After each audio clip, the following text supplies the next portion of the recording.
WFP's own food stocks are running out. In the north, 9 out of 10 people have spent at least one full day and night without food.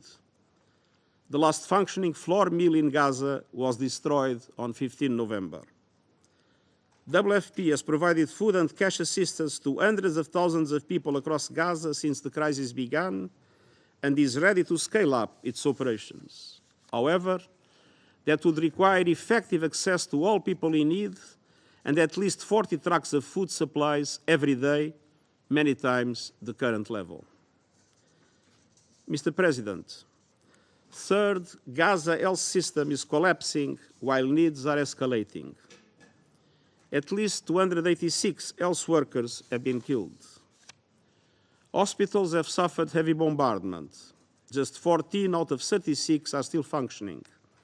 Of these, 3 are providing basic first aid, while the others are delivering partial services. The European Gaza Hospital, one of the 2 main hospitals in southern Gaza, has 370 beds. It is currently housing 1,000 patients and an estimated 70,000 people seeking shelter. There are critical shortages of drugs, blood products, and medical supplies. Fuel to run the hospitals is severely rationed. Many patients are being treated on the floor and without anesthetics. As patients with life-threatening injuries continue to arrive, wards are overflowing and staff are overwhelmed. At the same time, the unsanitary conditions in shelters and severe shortages of food and water are leading to increases in respiratory infections, scabies, jaundice, and diarrhea. Everything I just described represents an unprecedented situation that led to my unprecedented decision to invoke Article 99, urging the members of the Security Council to press to avert a humanitarian catastrophe and appealing for a humanitarian ceasefire to be declared. Mr. President, we are all aware that Israel began its military operations in response to the brutal terror attacks unleashed by Hamas and other Palestinian armed groups on 7 October. I unreservedly condemn those attacks, and I'm appalled by the reports of sexual violence. There is no possible justification for deliberately killing some 1,200 people, including 33 children, injuring thousands more, and taking hundreds of hostages. Some 130 hostages are still held captive, and I call for their immediate and unconditional release, as well as their humane treatment and visits from the international community of the Red Cross until they are freed. At the same time, the brutality perpetrated by Hamas can never justify the collective punishment of the Palestinian people. And while indiscriminate rocket fire by Hamas into Israel and the use of civilians as human shields are in contravention with the laws of war, such conduct does not absolve Israel on its own violations. International humanitarian law includes the duty to protect civilians and to comply with the principles of distinction, proportionality, and precaution. The laws of war also demand that civilians' essential needs must be met, including by facilitating the unimpeded delivery of humanitarian relief. International humanitarian law cannot be applied selectively. It is binding on all parties equally at all times, and the obligation to observe it does not depend on reciprocity. Mr. President, the people of Gaza are looking into the abyss. The international community must do everything possible to end their ordeal. I urge the Council to spare no effort to push for an immediate humanitarian ceasefire, for the protection of civilians, and for the urgent delivery of life-saving aid. While we deal with the current crisis, we cannot lose sight of the only viable possibility for a peaceful future: a two-state solution on the basis of United Nations resolutions and international law, with Israel and Palestine living side by side in peace and security. This is vital for Israelis, Palestinians, and for the international peace and security. The eyes of the world and the eyes of history are watching. It's time to act, and I thank you. I thank the Secretary General for his briefing. I now give the floor to the permanent observer of the Observer State of Palestine. Mr. President, I want to welcome you to New York and to congratulate you and your country for assuming the presidency of the Security Council for this month.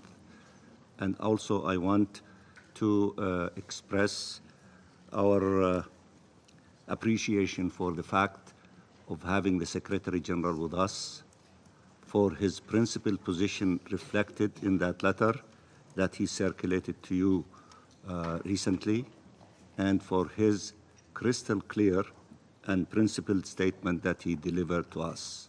Mr. Secretary General, thank you for being with us, and thank you for what you said, and thank you for, hopefully, the things that will be implemented from this moment moving forward.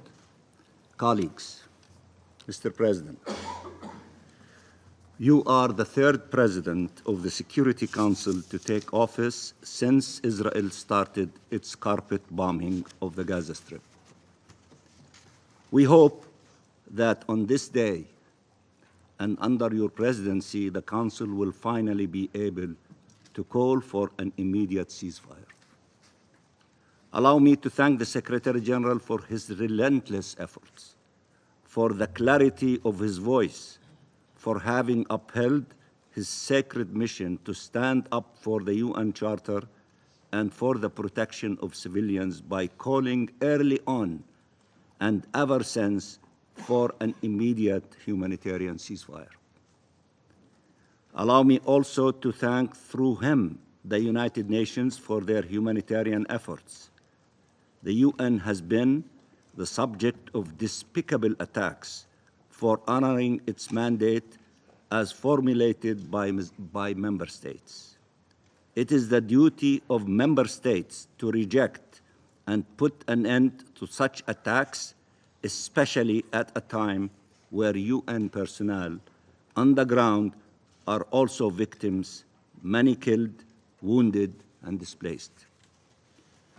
Mr. President, in 2 months, Israel has killed 17,000 Palestinians, including 7,000 children. It wounded over 40,000 Palestinians. It displaced 1.9 million Palestinians. It destroyed 2/3 of their homes. It attacked and besieged and destroyed and neutralized virtually all the hospitals. It bombed the bakeries. It attacked UN shelters. It attacked journalists. It cut off the electricity. It placed every possible impediment on humanitarian aid and access. And we are all supposed to pretend that this aggression is not aimed at the destruction of the Palestinian people in the Gaza Strip when it has besieged and bombed our people and deprived them of all requirements of life. I keep reading in the media, Israel has no clear war objectives. Are we supposed to pretend we don't know the objective is the ethnic cleansing of Gaza Strip, the dispossession of forcible displacement of the Palestinian people when so many Israeli representatives could not refrain from admitting it? If you are against the destruction and displacement of the Palestinian people, you have to be in favor of an immediate ceasefire. When you refuse to call for a ceasefire, you are refusing to call for the only thing that can put an end to war crimes, crimes against humanity, and genocide. This is how Israel is conducting the war, through atrocities. You can keep calling on it to protect civilians, to uphold the laws of war, to allow humanitarian aid in. It will keep toying with you, fooling you, forcing you to discuss the number of trucks while people still cannot get food, water, medicine. It will keep telling you if people only heeded its calls to head south, they would have been safe while bombing them in the south itself. And now telling you it is creating imaginary safe zones while it continues killing people everywhere. It will explain to you that all of Gaza is a military target, that everyone in Gaza can be killed, since they are either terrorists or human shields. Enough is enough. They are playing games with you, and they're taking you for a ride, and you need to wake up and see reality as is. If 2 months of dehumanization and lies and massacres are not enough to make you understand Israel's plan, what will? Regardless of how good your intentions are, how genuine your efforts are, this is the moment of truth, as the Secretary General correctly stated a few minutes ago. The shame is not on those calling for a ceasefire in the face of such atrocities. It haunts those refusing to do so. Israel's objective is clear. It is to force people out, and regardless how many times some say it will not happen, everything confirms we were right from day one. We told you they will make Gaza unlivable for all, that they will displace the people, that they were pushing them south and killing them in the process, and that if eventually they will launch a full-fledged attack on the south to push people out. When facts show we are right, no one should persist in saying they could somehow allow this war to continue, but be against its true objectives. This war is part of the assault to end the Palestinian people as a nation and to destroy the question of Palestine. If you do not share this objective, you must stand against the war. The person leading this assault would sacrifice the Palestinian people and the Israeli people for his political, selfish survival, and is a sworn enemy of the two-state solution. His entire life has been dedicated to the annihilation of the Palestinian people and peace. He has been searching for an opportunity to put a definitive end to the national aspirations of the Palestinian people and to the aspirations for peace among Palestinians and Israelis. This is Netanyahu's war. This is the war of the extremist coalition in power in Israel. No one should get sucked into it any further. Its aim is not security. Its aim is to prevent forever any prospect of Palestinian independence and of peace. These intentions are clear in the Gaza Strip as well as in the West Bank, including East Jerusalem. No one should pretend there is any question regarding the criminal nature of this assault. No one should pretend that those launching the bombs everywhere care at all about people held captive.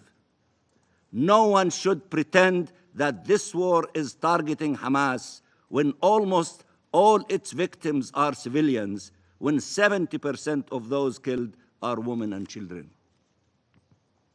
Mr. President, we have hostages held by Israel as a means to terrorize and pressure our people. Children, women, men of all ages, by the thousands, including these days those abducted in Gaza, humiliated and paraded in the streets, almost naked. We have 2 million hostages in the Gaza Strip. Our civilians have been attacked repeatedly. Our security and our very existence is under threat. Are we allowed to do what Israel does? The law should be upheld for everyone and against anyone. The same law that protects all civilians' life. There is no hierarchy of races or faith or nationalities. No one should take example from the horrors of the Second World War to justify horrors today against the Palestinian people. Everything we built as humanity after the Second World War was to prevent these horrors. Now they are taking place in Gaza against the Palestinian people, displayed on the screens of the entire world, and the war criminals conducting it have no shame, and instead of being blamed, are blaming everyone else, attacking everyone. The Secretary General, who is upholding his sacred mission, who is standing by the UN Charter, they are attacking states who are refusing to be complicit with such crimes, including their allies. They are attacking UN officials, the UN agencies, and humanitarian and human rights organizations performing their duty in the most impossible of circumstances. They are bullying, intimidating all those who stand for the rule of international law because they believe there is an international law specific to them that allows them to commit atrocities. How can this be allowed to continue? It can't. It shouldn't. It has to stop. Israeli exceptionalism has to end, and it has to end now. Stop rewriting international law to fit Israeli crimes, and stop calling for respect for international law while supporting an assault that has torn it into shreds. The Palestinian people will not die in silence. The Palestinian people will not die in vain. The Palestinian people deserve respect. Every people does, but we have earned it. We have paid the heaviest of price to earn it. We have survived every attempt to annihilate us over a century with barely any means. Show us respect, not in words, but in deeds. Show us respect to our lives, to our rights. This is a moment in history, one where everyone will be asked where they stood, and that will determine who they truly are and what they really stand for. The entire international law lies on one premise: nothing justifies atrocities. This is an atrocity assault. When faced with atrocities, it is not your right to call for them to end. It is your obligation to end it. Save lives. Save lives. Save our lives and their lives. Heed that call by billions around the world, by an overwhelming majority of states from across the globe. Let the most noble human instincts carry us, the instinct to preserve life. There is no role more important for this council than to save civilian lives. 2.3 million Palestinians are fighting for their lives as we speak every single day. Save them. Tell them, show them, help is on the way. We call on you in the name of humanity, in the name of justice, in the name of peace, to vote for a ceasefire by supporting the resolution presented by the United Arab Emirates as Arab representative on the Security Council. We thank all those co-sponsoring it from across the globe.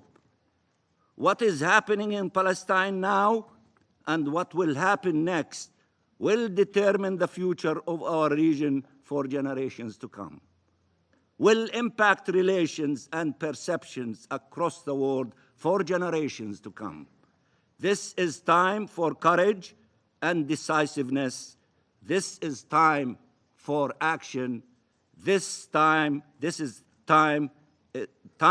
up.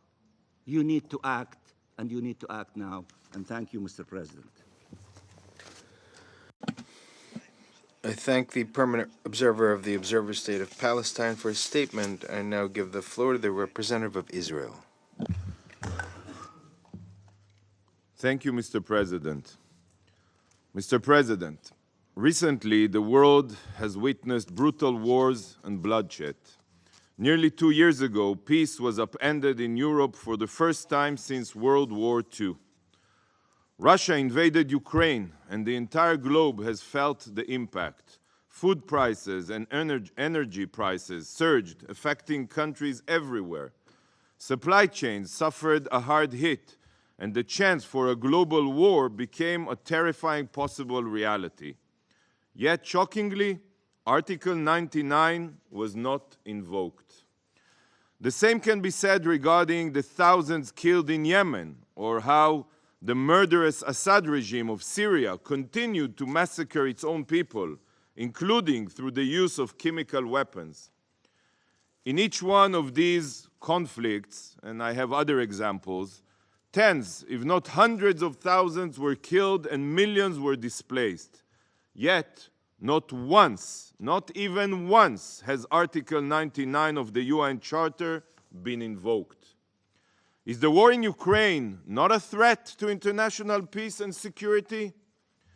Do the millions of displaced Syrians and the children whose corpses were found foaming at the mouth in Douma not symbolize a threat to regional stability? Is watching thousands of Yemeni children die in war while tens of thousands starve not worthy enough to invoke Article 99? Despite the immense global impact of other conflicts and far more pressing threats to international peace and security, Israel's defensive war against Hamas, a designated terrorist organization, was the catalyst for activating Article 99. The irony is that regional stability and the security of both Israelis and Gazans can only be achieved once Hamas is eliminated, not 1 minute before. So the true path to ensure peace is only through supporting Israel's mission, absolutely not to call for a ceasefire. And secondly, distinguished colleagues, for those of you calling for a ceasefire, it is crucial that you remember the facts. On October 6th, there was a ceasefire in place. But on October 7th, Hamas broke the ceasefire with an unprovoked invasion of thousands of Hamas Nazis into Israel. These Hamas terrorists carried out a massacre the likes of which we have not seen since the Holocaust. They raped women and girls, beheaded babies, burned families alive, and took 250 hostages, ranging from infants to the elderly.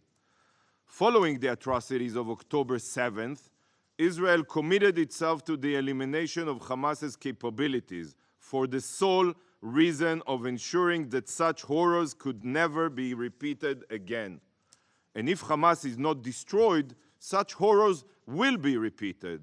Hamas officials have made it clear publicly, time and again, that October 7th was just a rehearsal, and they will continue to carry out atrocities again and again. Hamas is responsible for inhumane terror against Israelis. Hamas is responsible for ruling Gaza with an iron fist, forcing Gazans to live in poverty, deprived of basic human rights. Hamas is responsible for exploiting international aid to fuel their war machine. And calling for a ceasefire is precisely what ensures that this will continue. A ceasefire means that the suffering of all will carry on. A ceasefire cements Hamas's control of Gaza. But even more than that, calling for a ceasefire sends a clear message that Hamas is forgiven for their deliberate atrocities, and Hamas's oppression of Gazans is given a green light by the international community. Hamas, like any other entity, only responds, like any terror entity, only responds when its existence is threatened. And without the military pressure applied on Hamas, no amount of diplomacy can secure the release of hostages. Is this what the Council desires? That Hamas continues its reign of terror forever? That the hostages, among them women and children, never leave Gaza? Hamas won't even permit the Red Cross to visit them. Hamas has a clear script. If you call for a ceasefire, then you are following it. Hamas knows that it cannot defeat Israel on the conventional battlefield. This is why Hamas targets the murders civilians. They seek to terrorize Israelis and drive us out of our homeland in fear. But Hamas's vicious strategy is also to advance the death of many Gazan civilians as well.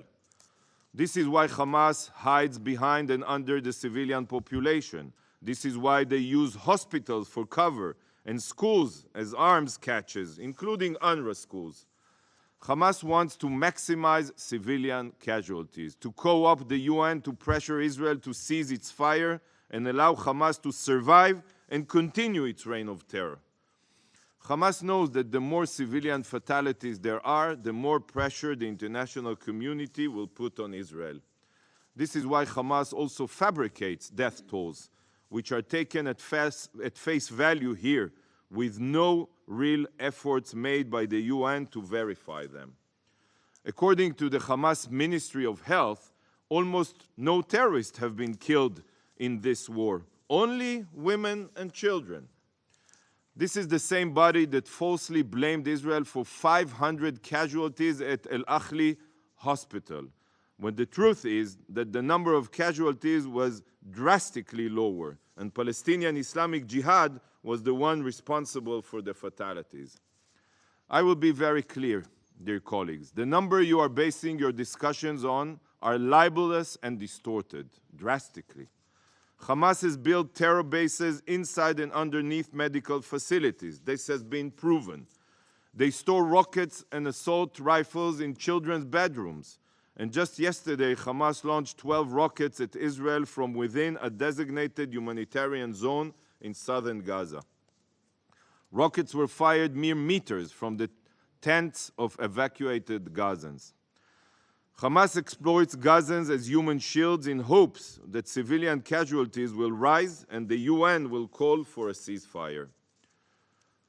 Do we want to be the actors in the show that Hamas has carefully crafted?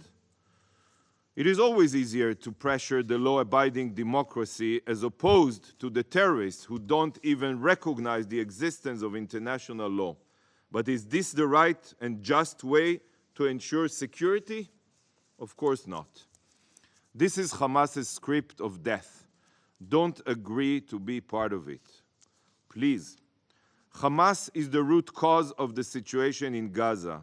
Yet there is zero accountability for their evil. Why is Hamas not held fully responsible by the UN and its bodies? Tell Gazans the truth. They have to hear it from you. This is the only way to bring about bottom-up change in Gaza. Dear colleagues, Hamas not only violated the ceasefire on October 7th, Hamas fundamentally violated the recent humanitarian pause. Last week, there was a pause in place. The agreement was clear. For every 10 hostages released, the pause would be extended by 24 hours. Hundreds of aid trucks entered Gaza. Fuel tankers were and continue to be permitted in. Wounded children and their families were evacuated for treatment. Field hospitals were established and continue to be established. And Israel completely halted all military activities. Israel asked for the daily release of 10 women and children held hostage, who were savagely taken from their homes and from a peace party. While we upheld our side of the agreement, even exceeded aid quotas, Hamas violated it, not once, but several times. 15 minutes after the pause began, Hamas fired a barrage of rockets into Israel. Throughout the following 8 days, Hamas carried out shooting attacks, detonated IEDs, and fired anti-tank missiles. Hamas violated the pause time and again, while Israel abided by the pause. Hamas not only violated the agreement by attacking Israeli soldiers, they also violated the agreement regarding the release of hostages. They separated mothers from their children. They refused to release all women and children as agreed. Today, there are still 138 hostages being held in Gaza, and Hamas has not even allowed the Red Cross to visit them and provide their families with the most basic sign of life. This is an abhorrent war crime. Hamas ended the pause by refusing to abide by the terms of the hostages release agreement, and then proceeded to fire a barrage of rockets at Israeli towns and cities, targeting Israeli civilians yet again. Dear colleagues, how can it be that those who are now calling for a ceasefire are not demanding that Hamas immediately stop all terror activities? Why is it only now that you have woken up and not when Hamas caused the previous pause to collapse? If this council wants to see a ceasefire, start by demanding it from Hamas, the party that broke the past two. Why is this draft resolution not directed at Yihya Sinwar and Ismail Haniyeh? Why? Do you not know who was responsible for ending the previous ceasefire and reigniting hostilities? Distinguished council members, Hamas is solely responsible for the humanitarian situation on the ground, and they must be held fully accountable by the Council. Hamas is committed to bringing death and destruction upon both Israeli and Gazans, whereas Israel is taking every possible effort to improve the situation for Gazans. It is a fact that some members of the Council and the Secretary General refuse to come to terms with. Here are some other facts and figures. As of December 7th, in total, since the start of the war, over 3,500 aid trucks carrying humanitarian supplies have entered Gaza through the Rafah crossing. Over 70,000 tons of aid, including food, water, medical supplies, tents, beds, blankets, humanitarian equipment, and more, entered Gaza. Even now, in the midst of heavy fighting, Israel agreed to increase the amount of fuel entering Gaza, and yesterday the entry of 65 aid trucks was facilitated. But this number could have been much higher if the UN's capacity to accept more trucks permitted this. There are currently hundreds of aid trucks in a log jam waiting to enter Gaza after security inception. And the only reason they have not entered is because of the logistical difficulties of international organizations. Today, Israel accepts to screen 334 aid trucks, which means that each of these trucks will be ready to enter Gaza should international organizations be willing to accept them. Israel also facilitated the construction of 2 field hospitals, one run by the Kingdom of Jordan and the other by the UAE, to treat the uninvolved sick and injured. France, in coordination with Israel, has supplied a floating hospital that is treating Gazans in El Arish, and Italy is following suit. Saudi Arabia donated 21 additional ambulances. 5 other field hospitals are set to open soon to be run by the Red Cross, Egypt, the International Medical Corps, Turkey and Italy. 553 sick and injured have exited Gaza for treatment abroad, accompanied by 378 family members and guardians. This, dear friends, was all allowed and facilitated by Israel. In fact, Israel welcomes any and all humanitarian assistance to Gaza from any and all countries willing to assist. But colleagues, sadly, not all of this aid reaches its destination. In the previous days and weeks, we have seen footage from inside Gaza of Hamas terrorists literally shooting at Palestinians trying to gain access to basic humanitarian supplies. Gazans have reported that aid is being taken by Hamas and distributed exclusively to its terrorists. Boxes of humanitarian aid have been found in Hamas terror tunnels. So, if humanitarian supplies are not getting to where they should, point the finger at Hamas. Hamas is the genocidal terror organization that rules Gaza with an iron fist. Hamas violated the ceasefire on October 7th, and it was Hamas, not Israel, who violated the humanitarian pause.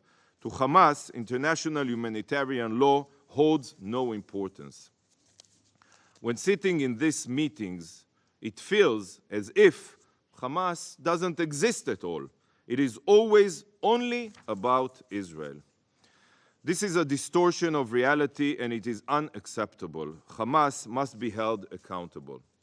Mr. President, today is the first day of the Jewish holiday of Hanukkah, the Festival of Light.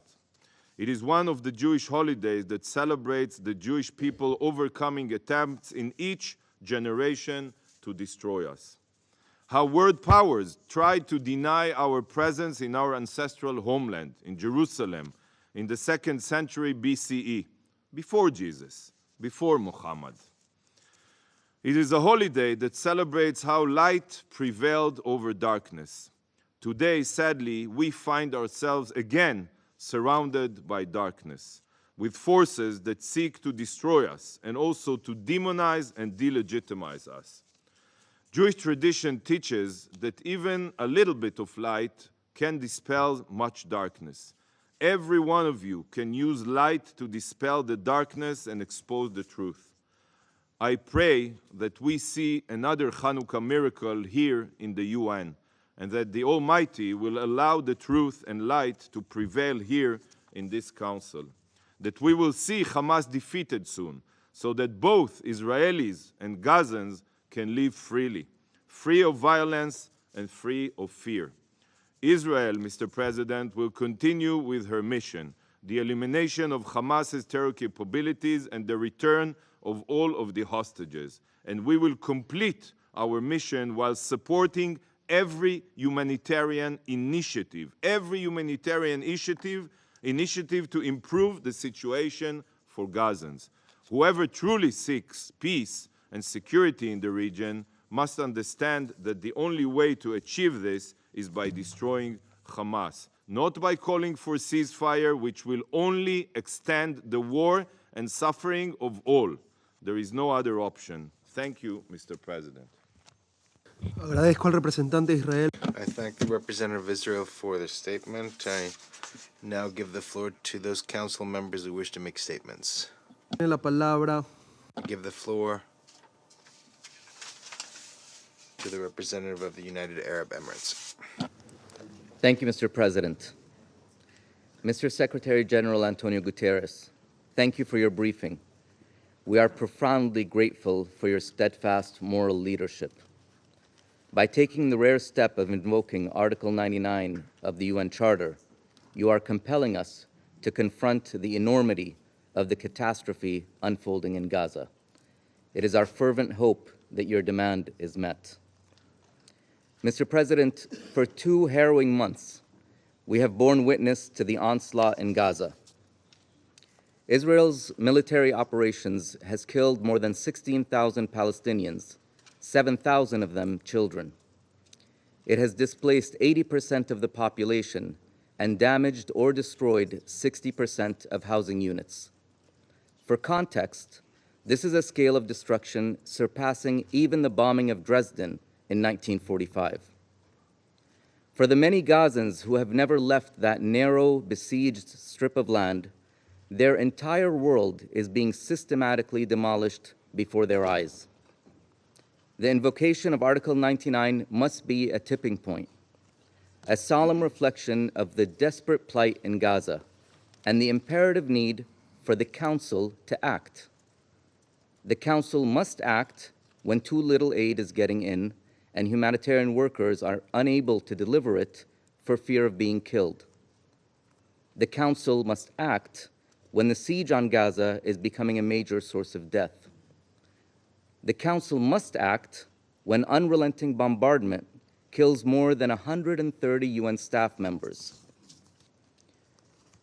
Despite the recent temporary pause, the violence and danger to civilians has not abated. In fact, this conflict has now graduated to a new, more dangerous phase. The siege of Khan Yunis and other parts in southern Gaza, where hundreds of thousands of people have fled, has now begun. There is literally no safe haven for the millions of people trapped and under attack. Mr. President, in his letter, the Secretary General noted that Gaza's healthcare system, or what's left of it, is on the verge of collapse. Israel is warning the World Health Organization that unless it removed its medical supplies in southern Gaza, impending military operations will put them beyond use. We condemn in the strongest possible terms the deliberate targeting of medical facilities, equipment, and personnel. For our part, the UAE established a field hospital inside Gaza on December 2nd, with an operational capacity of 150 beds. We recognize that these efforts are not nearly enough. Even during the recent pause, we saw the need for an enhanced aid delivery mechanism to allow full, rapid, safe, and unhindered access. We need a streamlined monitoring system and an expanded capacity to deliver goods, including through the opening of further crossings and entry points. We note that Israel reportedly agreed to open the Karam Abu Salim crossing for inspections only, and while this should reduce the time delays, it remains necessary for all crossings to be opened and, if needed, repaired. We stress the importance of ensuring the full implementation of Security Council Resolution 2712, which demands all parties to respect their obligations under international law and calls for urgent and extended humanitarian pauses. We underscore that members of this Council must ensure implementation, but we all know that the only way to end this tragedy is to impose an immediate humanitarian ceasefire. There is no defensible, moral, political, nor military justification for this carnage to continue. After 2 months of war, ambulances are delivering more dead than survivors to the few emergency rooms left functional in Gaza. Over the last few days, reports have revealed what precisely unfolded in northern Gaza. In the intensive pediatric care unit of an abandoned hospital, several babies lay dead, their bodies decomposing. Let that harrowing image haunt anybody persisting in the fantasy that the operation in the south will be any less horrific. It will not. Mr. President, this war has brought our region to a breaking point, but its effect has rippled far beyond. There has been an appalling increase in incidents of anti-Semitism and Islamophobia worldwide. The international system is teetering on the brink. For this war signals that might makes right, that compliance with international humanitarian law is dependent on the identity of the victim and the perpetrator. Mr. President, the Secretary General, every head of every UN agency, humanitarian organizations, and the overwhelming majority of the world's population have repeatedly called on members of this body to bring this unrestricted violence to a definitive and sustainable end. The UAE has circulated a draft resolution calling for an immediate humanitarian ceasefire to do just that. Today, this Council will vote. It will have an opportunity to respond to the deafening calls across the world to bring this violence to an end. Thank you, Mr. President. I thank the representative of the United Arab Emirates for your statement, and I now give the floor to the Russian Federation. Thank you, Mr. President. We wish to thank the Secretary General, Antonio Guterres, for the frank assessment of the catastrophic situation in the Palestine-Israeli conflict zone. We note his absolutely correct decision, given the current circumstances, to draw the attention of the Security Council to this matter under Article 9 of the United Nations Charter.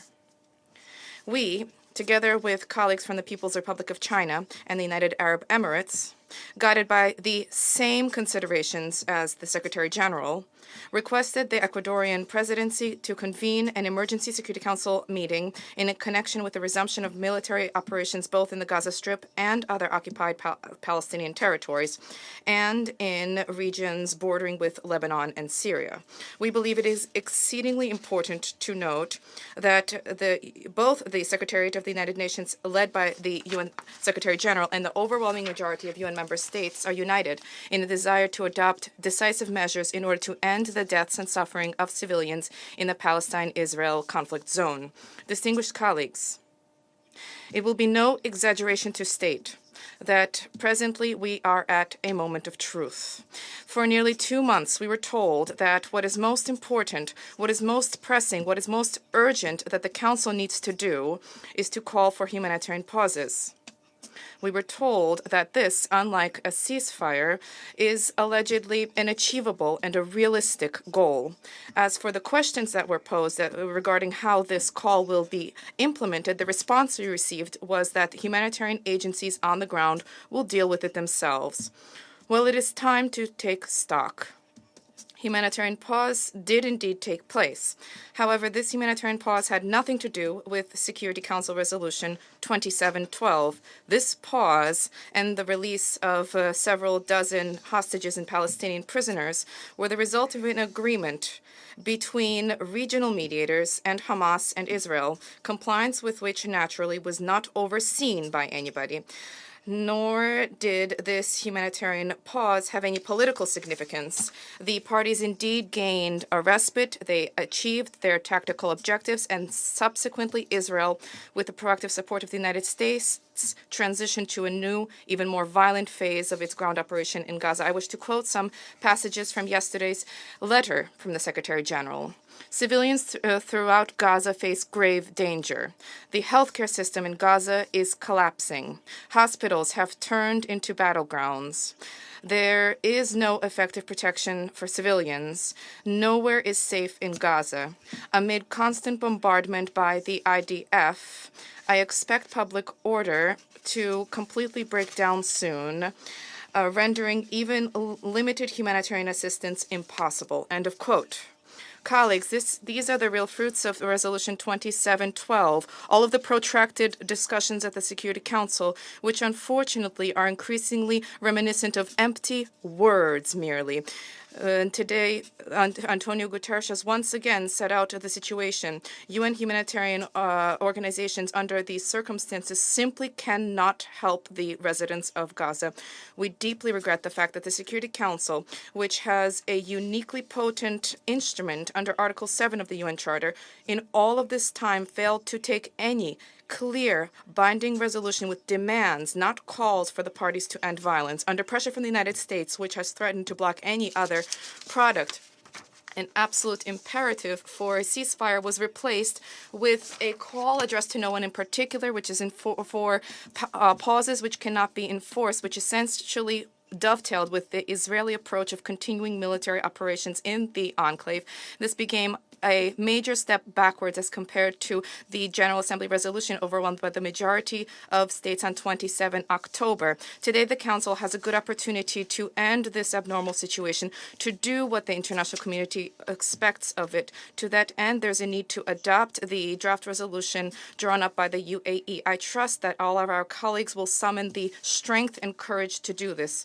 Mr. President, 2 months of conflict in Gaza have wrought a horrific civilian suffering in the Strip. In this time, more than 10,000 Palestinian children have died. Information is becoming public about many destructions of hospitals, schools, refugee camps, and UN sites, together with humanitarian personnel. The magnitude of this devastation in and of itself reflects the indiscriminate use of force. Moreover, there are indicators of deliberate destruction of objects which are protected under international humanitarian law.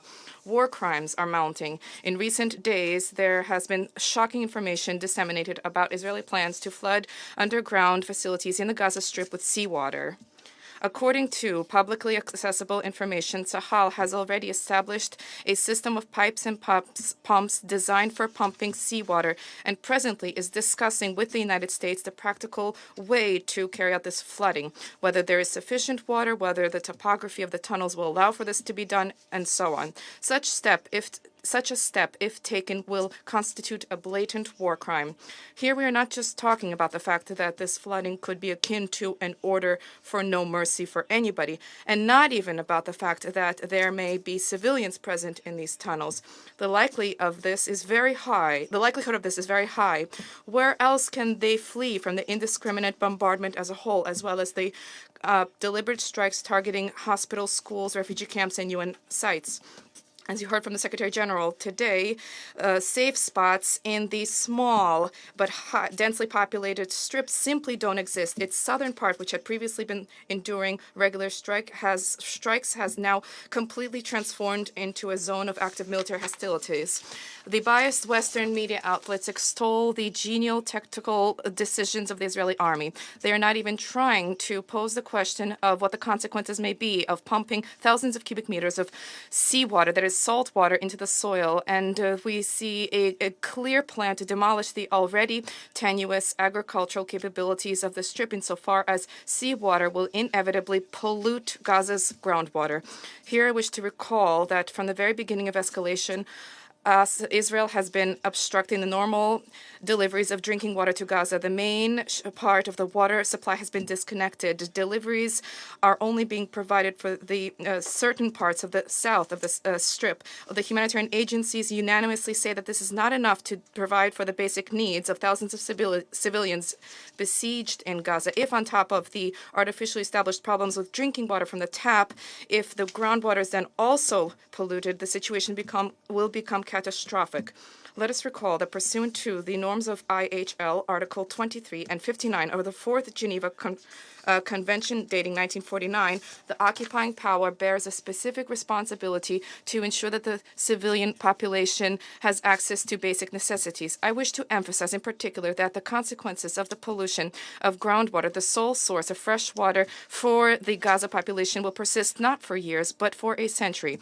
On top of incessant, indiscriminate bombardment and the targeted strikes targeting civilian objects, which are geared towards fomenting horror and panic among civilians, there is a systematic strategy taking shape for the violent displacement of Palestinians. Its cannibalistic logic is very simple: to make life in Gaza unendurable and even possibly to leave the population with a single choice: to leave their homes or to be killed. This is inhumane strategy which is abundant with war crimes. There are egregious violations of almost all provisions of Article 51 and 54 of the First Additional Protocol to the Geneva Conventions. These conventions, among other things, prohibit attacks against civilian populations and objects, acts or threats of violence, the main purpose of which is to spread terror against the civilian population, and prohibits resorting to indiscriminate attacks. We see the egregious war crimes being perpetrated, with weapons being used that are provided by Western countries, first and foremost the US and the UK, or with their full political support. I wish to stress that references by Israel and its allies to actions by Hamas on 7 October, which we of course condemn, do not justify, and in principle cannot justify, the large-scale systematic crimes and crimes against humanity which are being perpetrated in the Gaza Strip. Failure to respect humanitarian law by one party to the conflict in no way exempts the other party to the conflict from complying with the obligations incumbent upon them. Furthermore, Article 51 of the First Additional Protocol to the Geneva Conventions explicitly prohibits attacks against the civilian population or civilians by way of reprisals. Colleagues, at the same time, one can hardly trust that there will be due assessment of what is taking place by Western countries or such corrupt bodies under their control as the International Criminal Court. The ICC will never disobey its patrons or allies insofar as it is designed to advance their political agendas.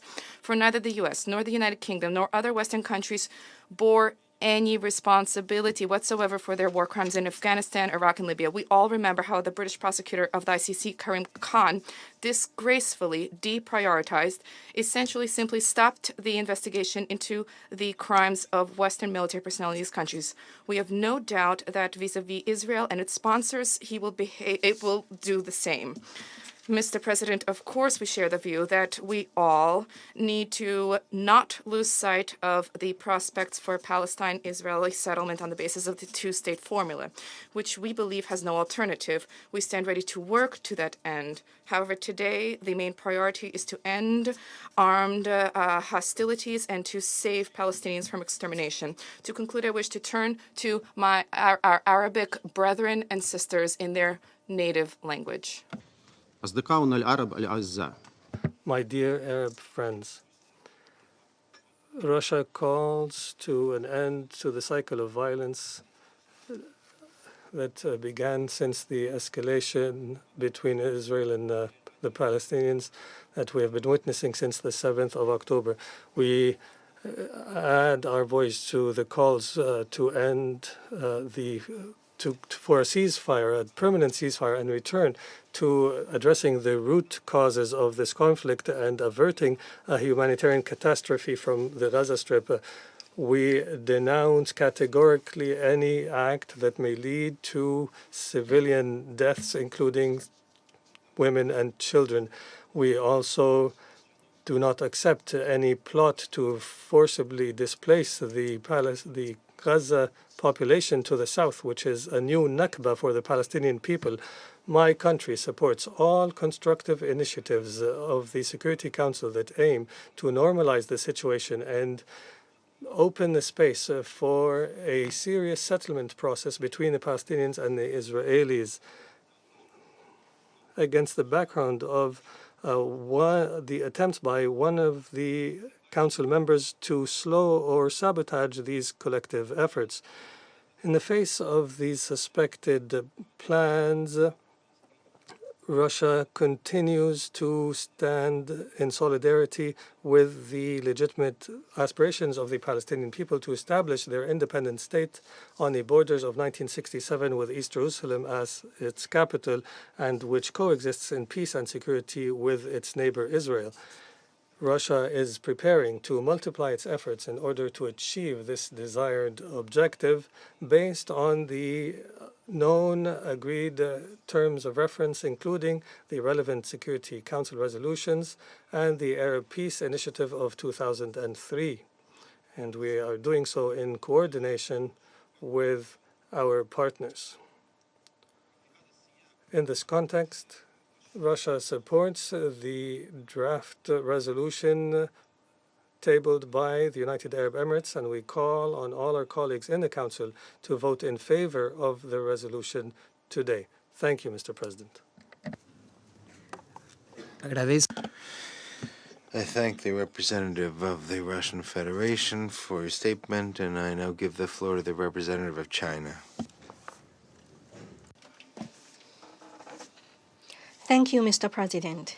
Mr. President, I thank SG Guterres for his crucial briefing a moment ago. In his letter to the Council President on the 6th of December, the SG invoked Article 99 of the UN Charter and brought to the attention of the Security Council to the situation in Gaza, which may aggravate existing threats to international peace and security. The SG has just once again raised a sobering warning and made an appeal, fully demonstrating the gravity and urgency of the current situation. It once again demonstrates its sense of responsibility. The situation in front of and the task required of the Council is very clear and definitive. Act immediately, achieve a ceasefire, protect the civilians, and avoid a human catastrophe on a larger scale. The draft resolution tabled by the UAE on behalf of the Arab states reflects the universal call of the international community and represents the right direction for the restoration of peace. China fully supports this and would join in co-sponsoring this draft resolution. As it stands, Only a ceasefire can save lives and avoid a bigger human catastrophe. The war in Gaza has claimed the life of over 17,000 innocent civilians. Over 1 million people have fled from north to the south, only to find there's nowhere to hide and nowhere to go.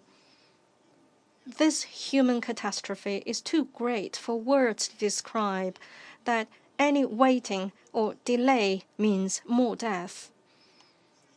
At this juncture, only a ceasefire can avoid the havoc of regional conflagration. The negative effect of the conflict is spilling over in accelerated manner. The West Bank, the Lebanon-Israeli border, and the Syrian-Israeli border have frequently sounded the alarm. The crisis with a greater scope of impact is imminent. Any tolerance or connivance is pushing regional peace and security towards a precipice.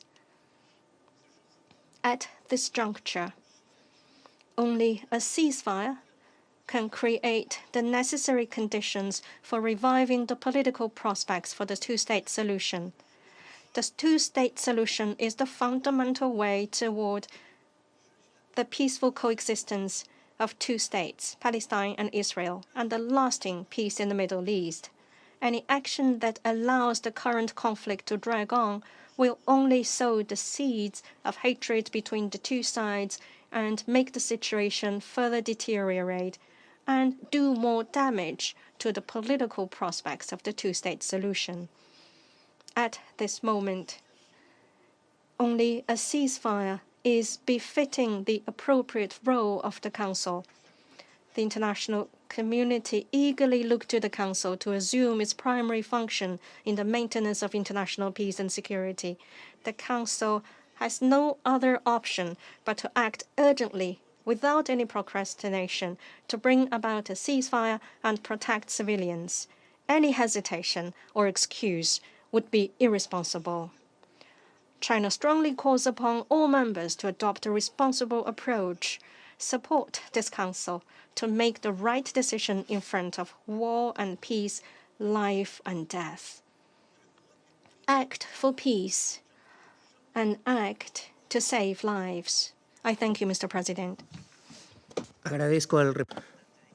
thank the representative of China for your statement. I give the floor to the United States. Thank you, Mr. President. Thank you, Secretary General Guterres, for your briefing. For the past 2 months, this Council has been engaged in continuous meetings on the topics highlighted in your recent letter.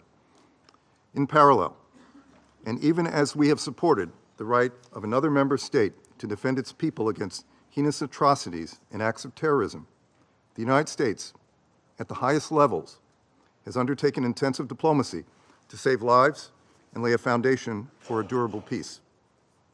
American diplomacy opened the way for the first trucks that flowed into Gaza with aid. In partnership with Qatar and Egypt, it helped reunite more than 100 hostages with their loved ones and dramatically expanded aid to civilians in Gaza during a 7-day-long humanitarian pause. Hamas, however, has a different set of goals. Its refusal to release young women hostages led to a breakdown in the pause and resumption of the fighting. This Council's failure to condemn Hamas's October 7 terrorist attacks, including its acts of sexual violence and other unthinkable evils, is a serious moral failure. And it underscores the fundamental disconnect between the discussions that we have been having in this chamber and the realities on the ground. An undeniable part of that reality is that if Israel unilaterally laid down its weapons today, as some member states have called for, Hamas would continue to hold hostages, women and children, elderly men, many of whom, according to survivor accounts, are being subjected to cruel and inhumane treatment. And as of today, Hamas continues to pose a threat to Israel and remain in charge of Gaza. That is not a threat that any one of our governments would allow to continue to remain on our own borders. Not after the worst attack on our people in several decades. For that reason, while the United States strongly supports a durable peace in which both Israelis and Palestinians can live in peace and security, we do not support calls for an immediate ceasefire. This would only plant the seeds for the next war, because Hamas has no desire to see a durable peace, to see a two-state solution. Colleagues, I am pained by the suffering that we have witnessed over the last 2 months. Even when we as governments are compelled to take up arms and protect our people from the most heinous acts of terrorism and violence, war is tragic. It is tragic for the families of the hostages who await word on the fate of their loved ones. We are doing everything possible to free the remaining hostages and reiterate our expectation that the ICRC be permitted to access and provide medical treatment to the hostages held by Hamas and other extremist groups. The war is equally tragic for civilians in Gaza. The scale of civilian suffering is devastating and heartbreaking. Hamas intentionally embeds itself within civilian areas.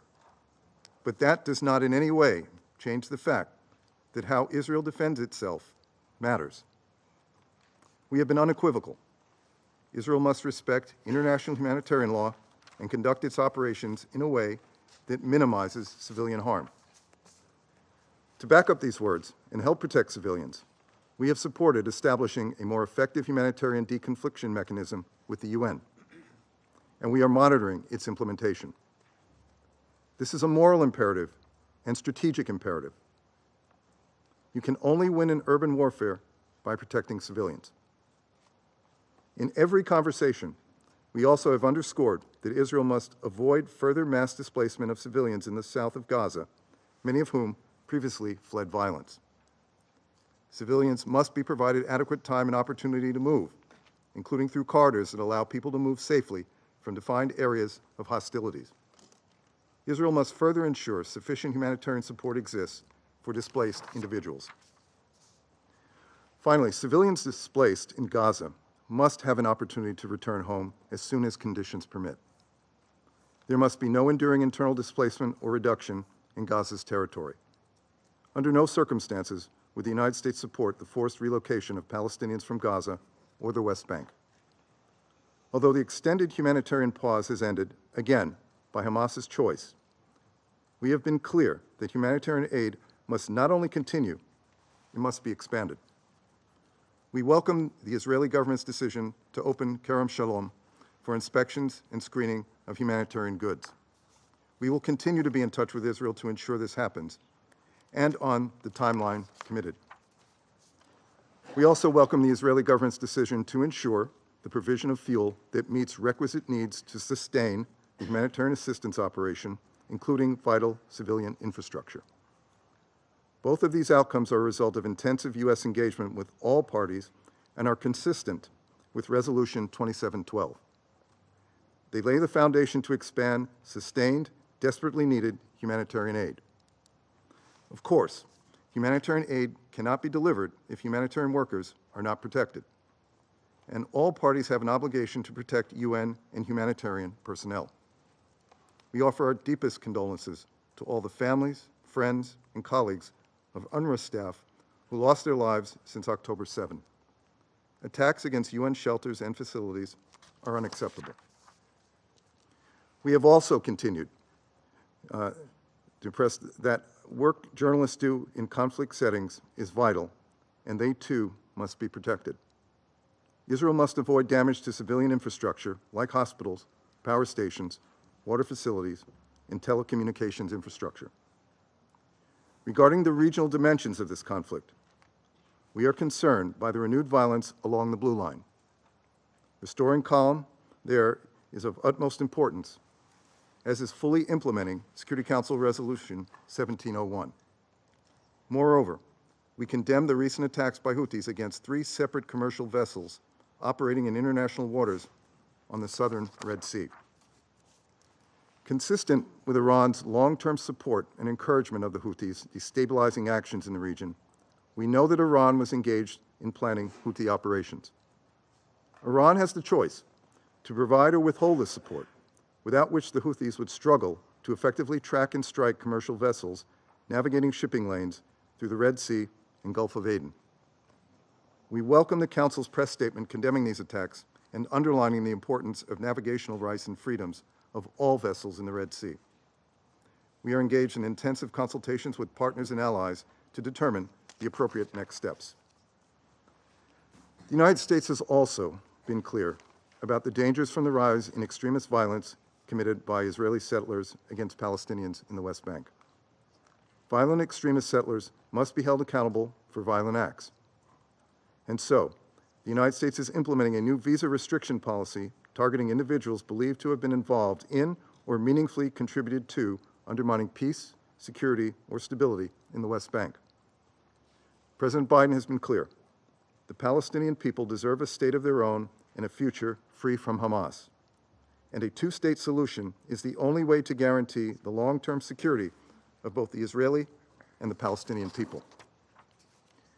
Members of this Council advocating for resolutions have an obligation to explain how their proposals will break the cycle of unceasing violence and support the steps we all agree are necessary to lay the foundation for a more peaceful and secure future so that history does not keep repeating itself.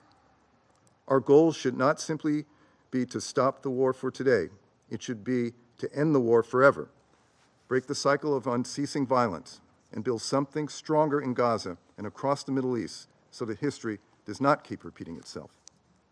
As has been the case since day one of this crisis, the United States will continue to use all its influence to encourage the reunification of hostages with their loved ones and the further expansion of aid to Palestinian civilians in Gaza who have suffered tremendous losses. We will continue pressing for the protection of civilians as Israel pursues legitimate military objectives. And we will not give up on a future where Hamas does not control Gaza, which is untenable for Israel's and the region's security and the well-being of the Palestinian people. Thank you, Mr. President. I thank the representative of the United States for statement, and I now give the floor to the representative of Albania. Thank you, President. I would like to start by thanking the Secretary General for calling this meeting and for his remarks. Like others in this room, Albania shares the deep concerns on the catastrophic humanitarian situation in Gaza. We commend the efforts of the United Nations, regional partners, the United States, and all those who are working to guarantee the free flow of humanitarian aid in Gaza. We are also encouraged by the recent news on the possible use of the Kerem Shalom crossing for screening and inspections. It would increase and expedite the entry of more humanitarian assistance into Gaza, which is so much needed. Throughout this week, approximately 80 trucks per day made their way into Gaza, compared to over 200 during the November's week-long humanitarian pause. Civilians in Gaza need much more humanitarian aid than before the Hamas attack. President, while all efforts are concentrated in the protection of civilians and the provision of humanitarian aid to all those in need, we must not lose sight of the entire picture in this terrible situation. We reiterate our condemnation of the terrorist attack of Hamas on Israel and its people on the 7th of October, including the indiscriminate rocket launches on the residential areas of Israel.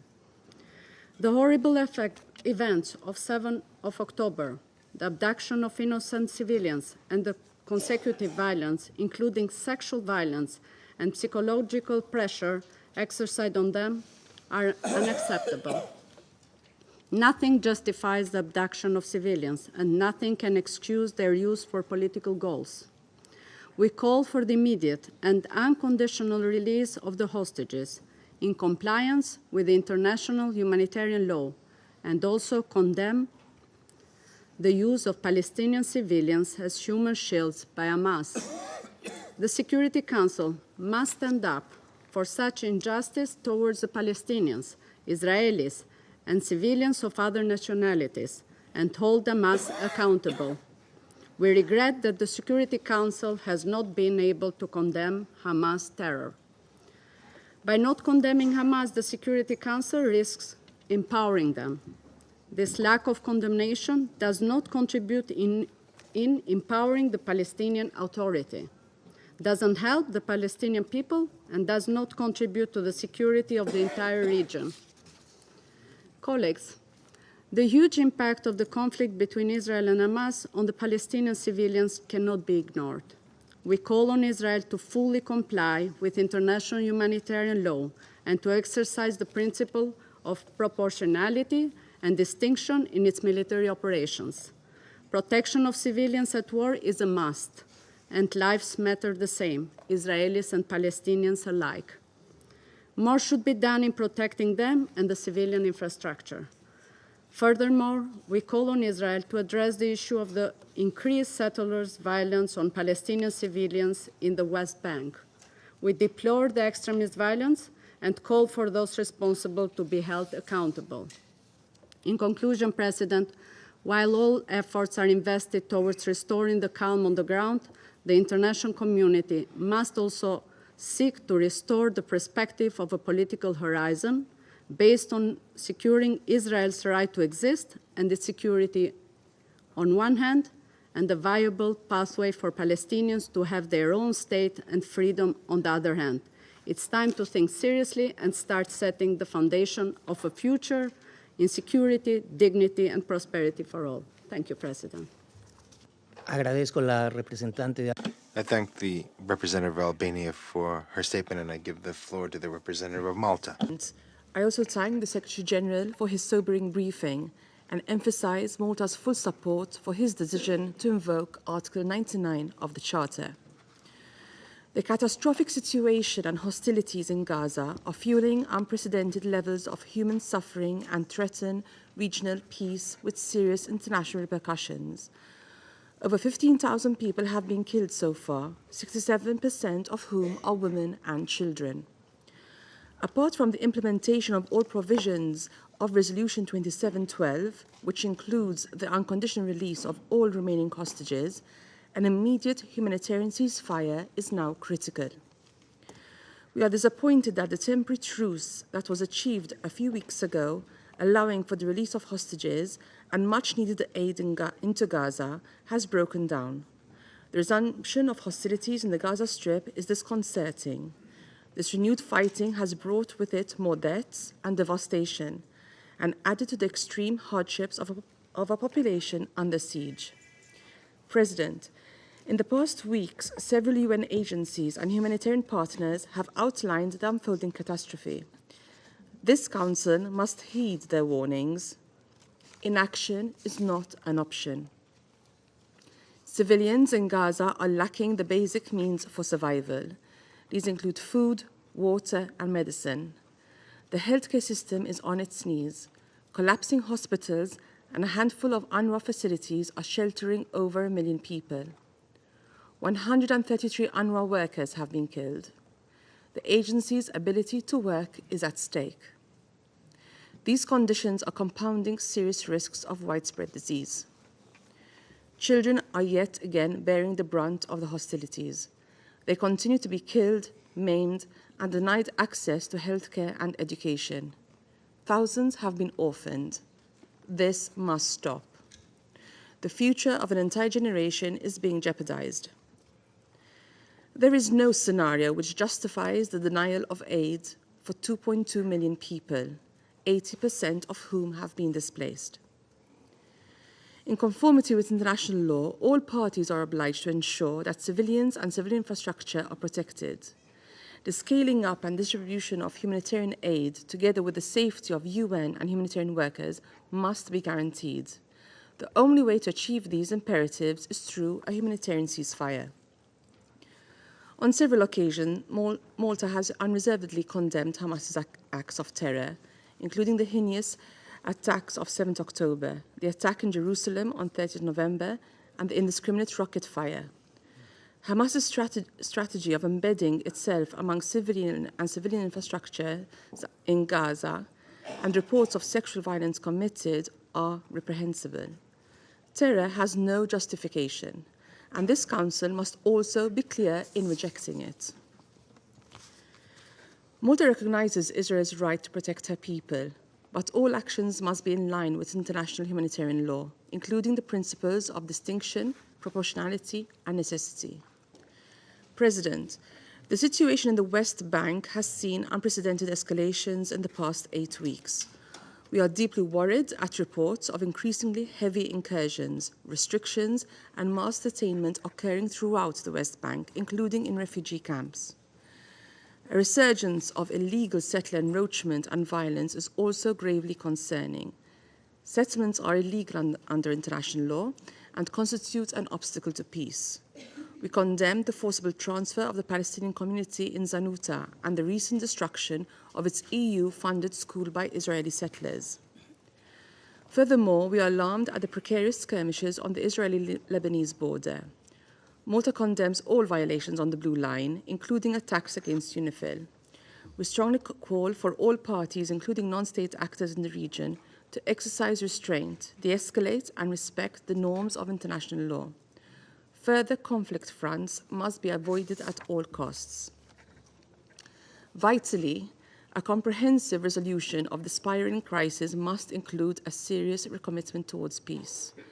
This is only achievable through dialogue and a political horizon which aims to holistically address both Israel's security concerns and the legitimate aspirations of Palestinians, including their right to self-determination.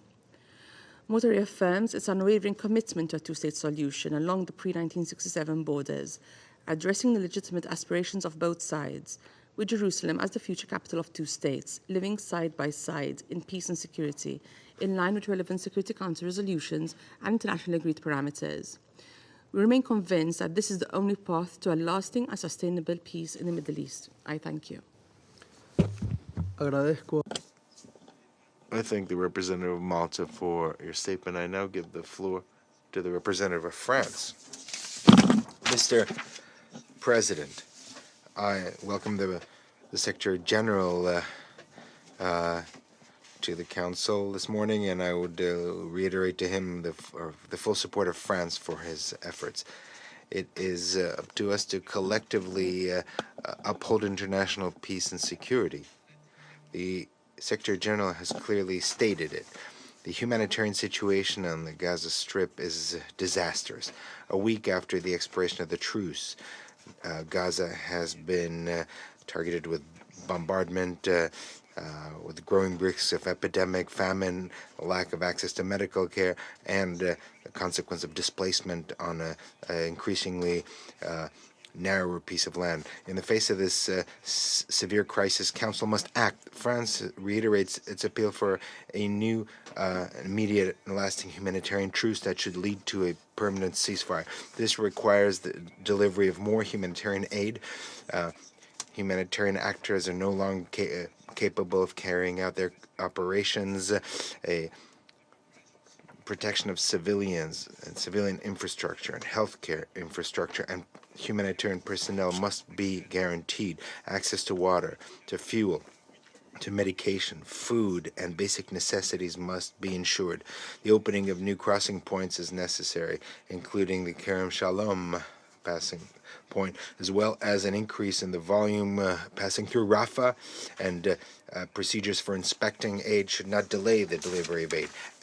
To act is also to continue our collective mobilization. That was the goal of the follow-up meeting on the 9th of November, chaired by the Minister Catherine Cotola, of the meeting that it was held on the 6th December. The 9th November meeting allowed the raising of over $1 billion. France has already announced an additional $100 million for 2023, including $54 million for UNRWA, as well as a cargo sent of 600 tons in addition to the 200 tons already delivered. It has also cared for civilians on the helicopter carrier Dixmude. It's also time to put an end to Hamas and other terrorist groups who have committed the worst atrocities on the 7th of October, including sexual violence. It is unacceptable that this Council has not yet been able to condemn these acts.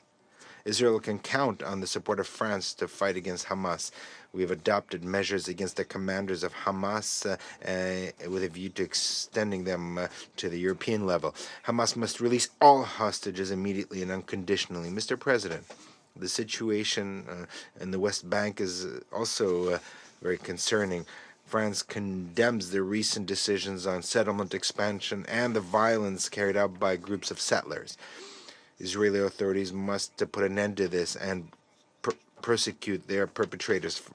France intends to impose a bar on entry to France and an asset freeze against these people. France is mobilizing to avoid a regional conflagration and calls on all parties for restraint. The continuing clashes along the Lebanese border between Lebanon and Israel is of grave concern, and we call on all parties involved to fully implement Resolution 1701. Mr. President, what's most important is to restore a political horizon on the basis of the only viable solution, the two-state solution, two states living side by side in peace and security. It's not enough to invoke these prospects. We need to make this a reality without further ado, make them a reality. To delay once again is to ensure that the next crisis will be even worse than the tragedy we're experiencing now. France is ready to take active part in these efforts. The President of France and the Minister are fully mobilized to this end and continue their discussions with their colleagues in the region. Thank you. I thank the representative of France for his statement, and I now give the floor to Switzerland. Thank you, Mr. President. Thank you for having convened today's briefing in response to the call from the Secretary General, whose presence at the Security Council today Switzerland welcomes. The invocation for the first time under his mandate of Article 99 of the United Nations Charter bears witness to the dramatic situation prevailing in the Middle East today. I wish to take this opportunity to reiterate our sincerest condolences to the 130 United Nations personnel who have lost their lives. Switzerland shares the Secretary General's concern that the situation could have irreversible consequences for peace and security of the entire region and even beyond. Therefore, it is imperative for the Security Council to be seized of the matter and to act to prevent an even more serious deterioration. On several occasions, Switzerland has strongly condemned the acts of terror, indiscriminate attacks, and hostage-taking perpetrated by Hamas. Since 7 October, they have claimed more than 1,200 victims in Israel, including many women and young girls who have been exposed to sexual and gender-based violence. Never before in this region have Palestinian civilians paid such a heavy price in such a short space of time. In 2 months, more than 17,000 Palestinians, 70,000 of whom are women and children, were killed in the bombardments in Gaza. Switzerland deplores the deaths of thousands of civilians in Israel and throughout the occupied Palestinian territory, and we express our deepest condolences to the families of all of the victims. Switzerland has made respect for IHL and the protection of civilians in particular a priority for our mandate on the Security Council.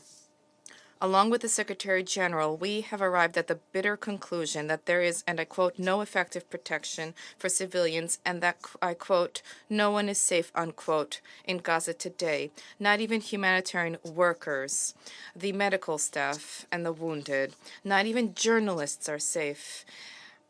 There were more than 63 journalists killed, according to the Media Freedom Coalition, since 7 October. Not even the 138 hostages are safe, whose immediate and unconditional release we call for. We reiterate that investigations need to be carried out into all violations of international law committed in Israel and throughout the occupied Palestinian territory to ensure that the perpetrators are brought to justice.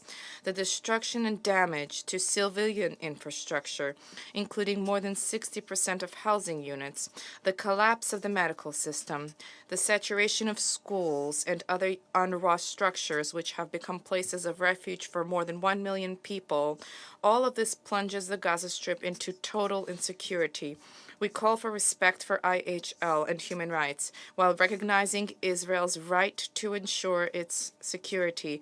We also remind the belligerents of their obligations in the conduct of hostilities, particularly that of respecting the principles of proportionality, distinction, and precaution in all circumstances. Respect for IHL and human rights is a necessity in order to prevent a regional escalation of the conflict, of which we are seeing worrying signs both in the West Bank and in Lebanon. Mr. President, Mr. Secretary General, the humanitarian tradition to which my country is closely linked was born in the midst of a battlefield of ruins. This tradition advocates the obligations to come to the aid of civilians in need. It is for this reason that Switzerland supports the draft resolution submitted by the Emirati delegation, which is due to be put to the vote this afternoon. Resolution 2712 of this Council conveys the same duty of humanity. It reiterates the need for full, rapid, safe, and unhindered humanitarian access to civilians. The observation that the implementation of this resolution is untenable in the current circumstances means that this minimum of humanity is not currently guaranteed in Gaza. Humanitarian aid is an obligation. It is not an end in itself. It will save lives and inject some dignity into a conflict that imperatively needs a political solution in the terms repeatedly emphasized by this Council and in accordance with international law. Thank you. Agradezco a la representante. I thank the representative of Switzerland for her statement, and I now give the floor to Mozambique. Thank you, Mr. President. Mr. President, we thank Ecuador presidency for convening this emergency meeting. Our appreciation is extended to the UN Secretary General, His Excellency Mr. Antonio Guterres, for calling the Security Council's attention to the escalating danger and the catastrophic implication of the Gaza situation poses to global peace and security in accordance with Article 99 of the UN Charter. Mr. President, since the resumption of hostilities on the 1st December 2023, following a week of humanitarian pause, the reports in Gaza, including the southern region, bearing the brunt of the Israel military operations, are of an increasingly worse scenario. The situation is quickly getting out of control, posing potential long-term effects on the security and stability of the region, as well as the Palestinian people in general. There is a possibility of a collapse in the humanitarian system, as highlighted by the Secretary General, and underscores the need to collective action to avert this imminent humanitarian disaster. It is in this vein Mozambique echoes the UN Secretary General's appeal for an immediate ceasefire to prevent a humanitarian crisis. To alleviate the continued suffering of innocent civilians in Gaza, a permanent humanitarian ceasefire between the parties is required. The repeated warnings from UN agencies, humanitarian organizations, and other players of an impending monumental humanitarian crisis in Gaza should prompt us to take immediate action. Mr. President, given the scale of loss of life in Gaza, Mozambique calls upon this Council and the international community to fully leverage their influence for the cessation of hostilities in Gaza, ensuring humanitarian assistance and restoring dialogue between the parties. We urge the Israeli authorities to implement the Security Council Resolution 2712 of November 15, 2023, to enable the delivery of life-saving supplies and services that are vital to the survival and well-being of defenseless civilians, particularly children. Practical steps must be taken now to ensure the implementation of this resolution, including an effective mechanism. Mr. President, we reiterate our call to the parties to comply with their obligations regarding to protect of civilians in accordance with the international human rights law and international humanitarian law. we urgently call the parties to demonstrate leadership and courage by engaging in dialogue to achieve a long-lasting solution, allowing both Israelis and Palestinians to live side by side in peace and security as good neighbors in accordance with the United Nations Charter. Finally, to realize this noble goal, we appeal the members of the Security Council to exert their influence on the concerned parties. I thank you, Mr. President. Agradezco al representante de Mozambique. I thank Mozambique for your statement, and I give the floor to the United Kingdom. Thank you, President, and thank you to the Secretary-General for your briefing and for your letter to the Security Council under Article 99. Colleagues, these are dark days. The horror of Hamas' 7 October attacks hangs over us, including the shocking reports of sexual violence by Hamas against Israeli women and girls, and the terrible and heart-wrenching suffering of innocent Palestinians, including many women and young children, is a humanitarian tragedy unfolding before our eyes. The Secretary-General, who has our strong support, set out clearly the trajectory towards humanitarian catastrophe facing Palestinians in Gaza. We need to respond, and to respond with urgency.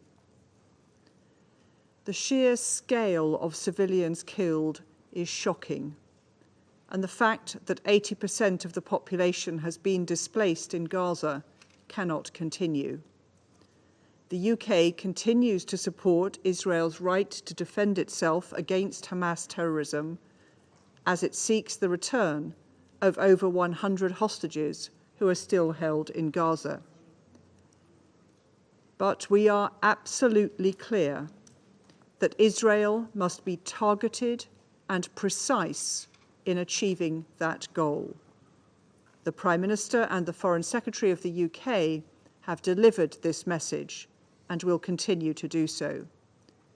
Civilians must be protected.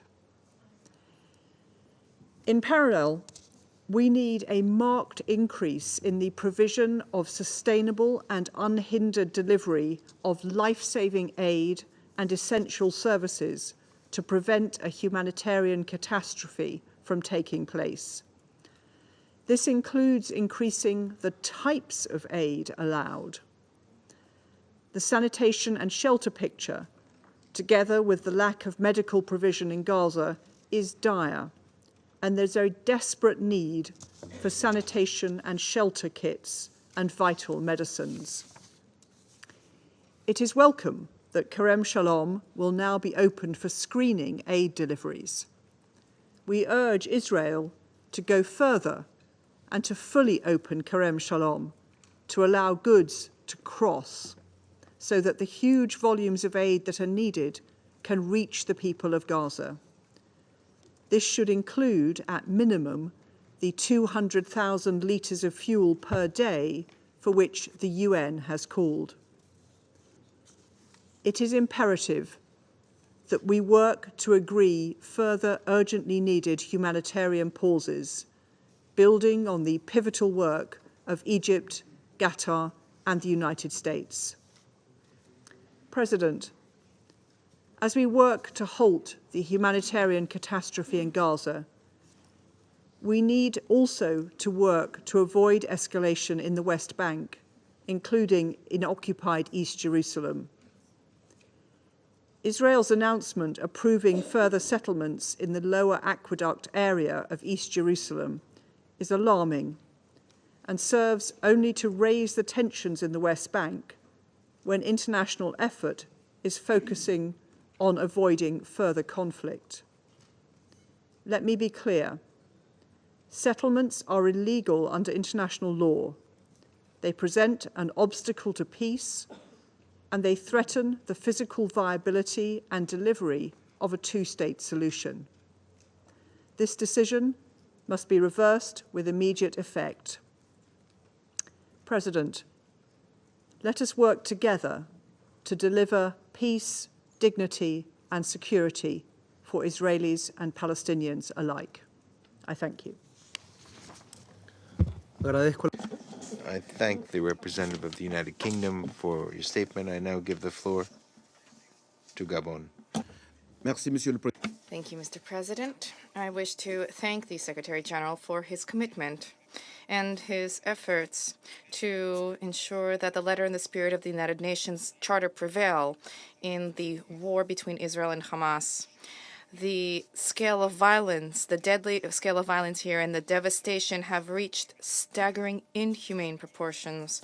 We extend our deep support and appreciation for the significant measure of responsibility of the Secretary General in invoking Article 99 of the Charter of the United Nations.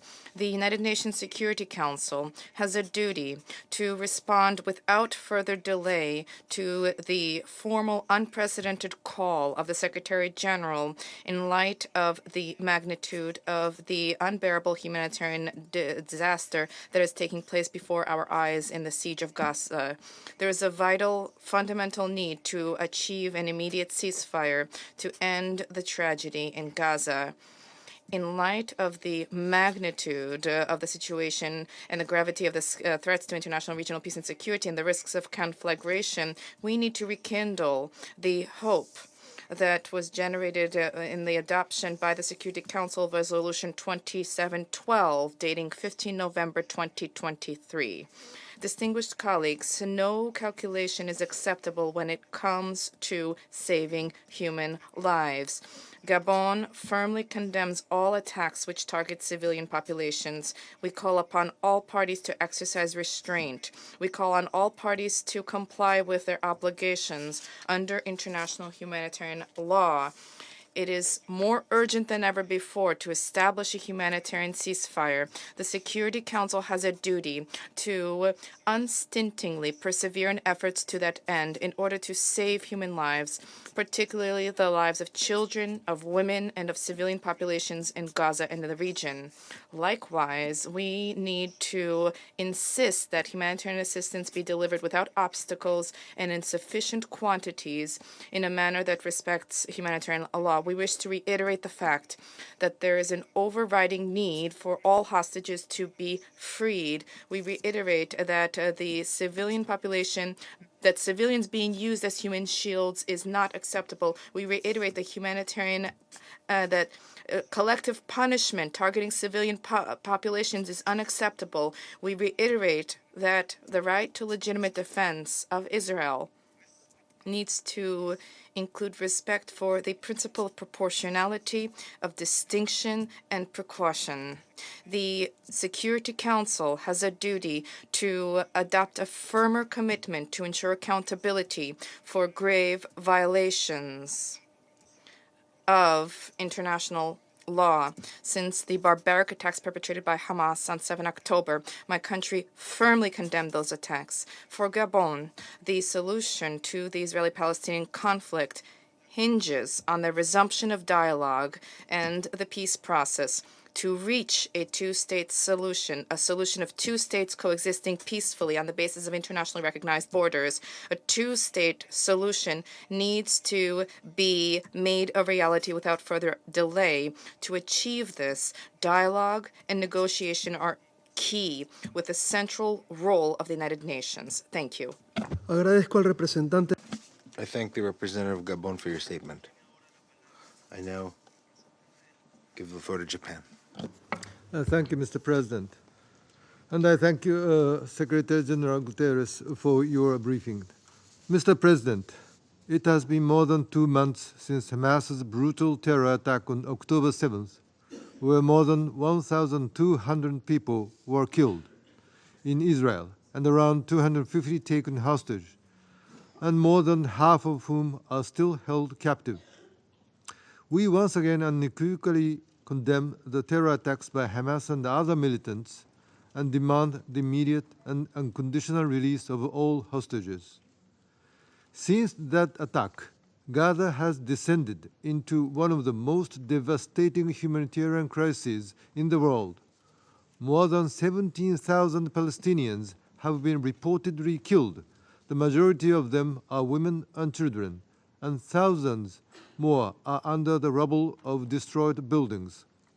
This is an appalling loss of life. Now, winter is approaching in Gaza, and the streets and UNRWA facilities are packed with the newly displaced, many of whom are fleeing from a second time. Most basic goods are not available.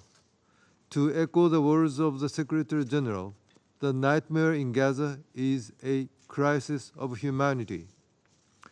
Mr. President, Japan takes seriously the Secretary General's invocation of Article 99 of the UN Charter, urging the members of the Security Council to avert a humanitarian catastrophe and to appeal for humanitarian ceasefire to be declared, given the grave human loss in such a short period of time. We deeply regret that no significant humanitarian aid has been delivered since the breakdown of the humanitarian pause last week.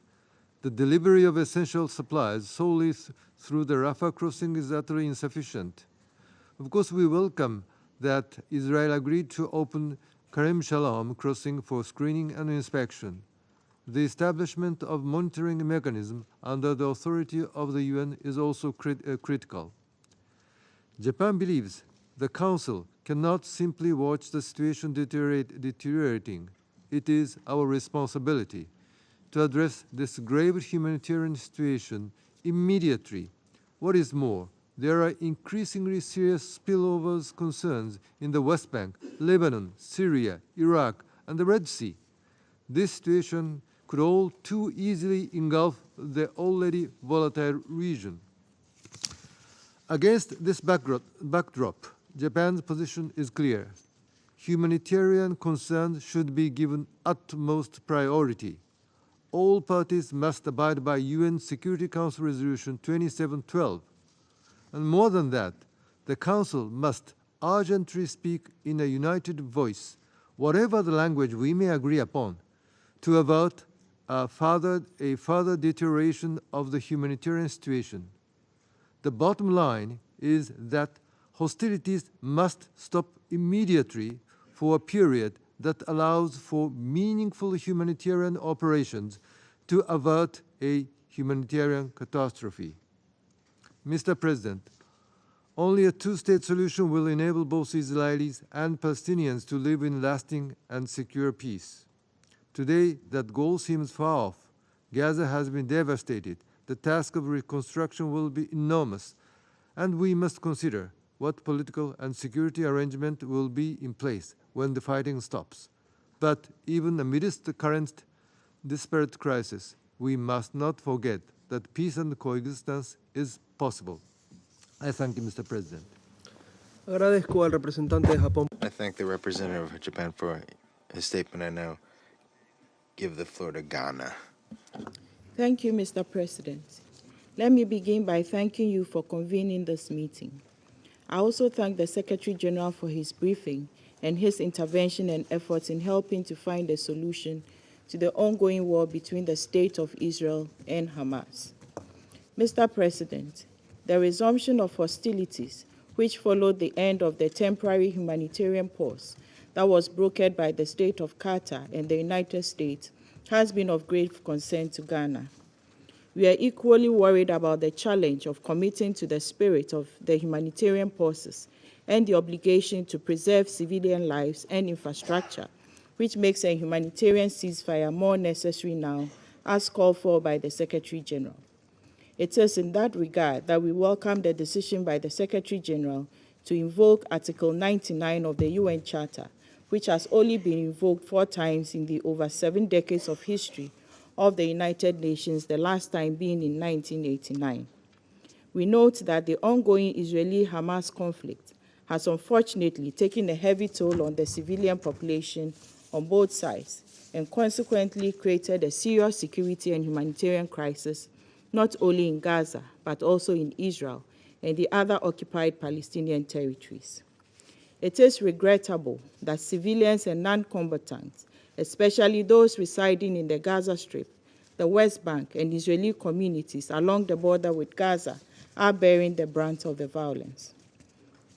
We are concerned that the already dire humanitarian situation in Gaza has rapidly worsened in the last few days.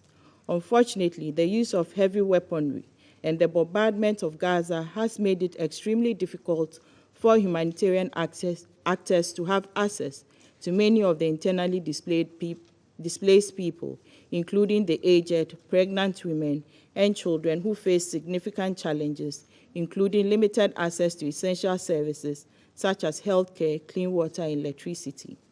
Ghana, like all the other delegations, is worried about the decision by the Israeli government to expand its ground operations to cover all parts of the Gaza Strip.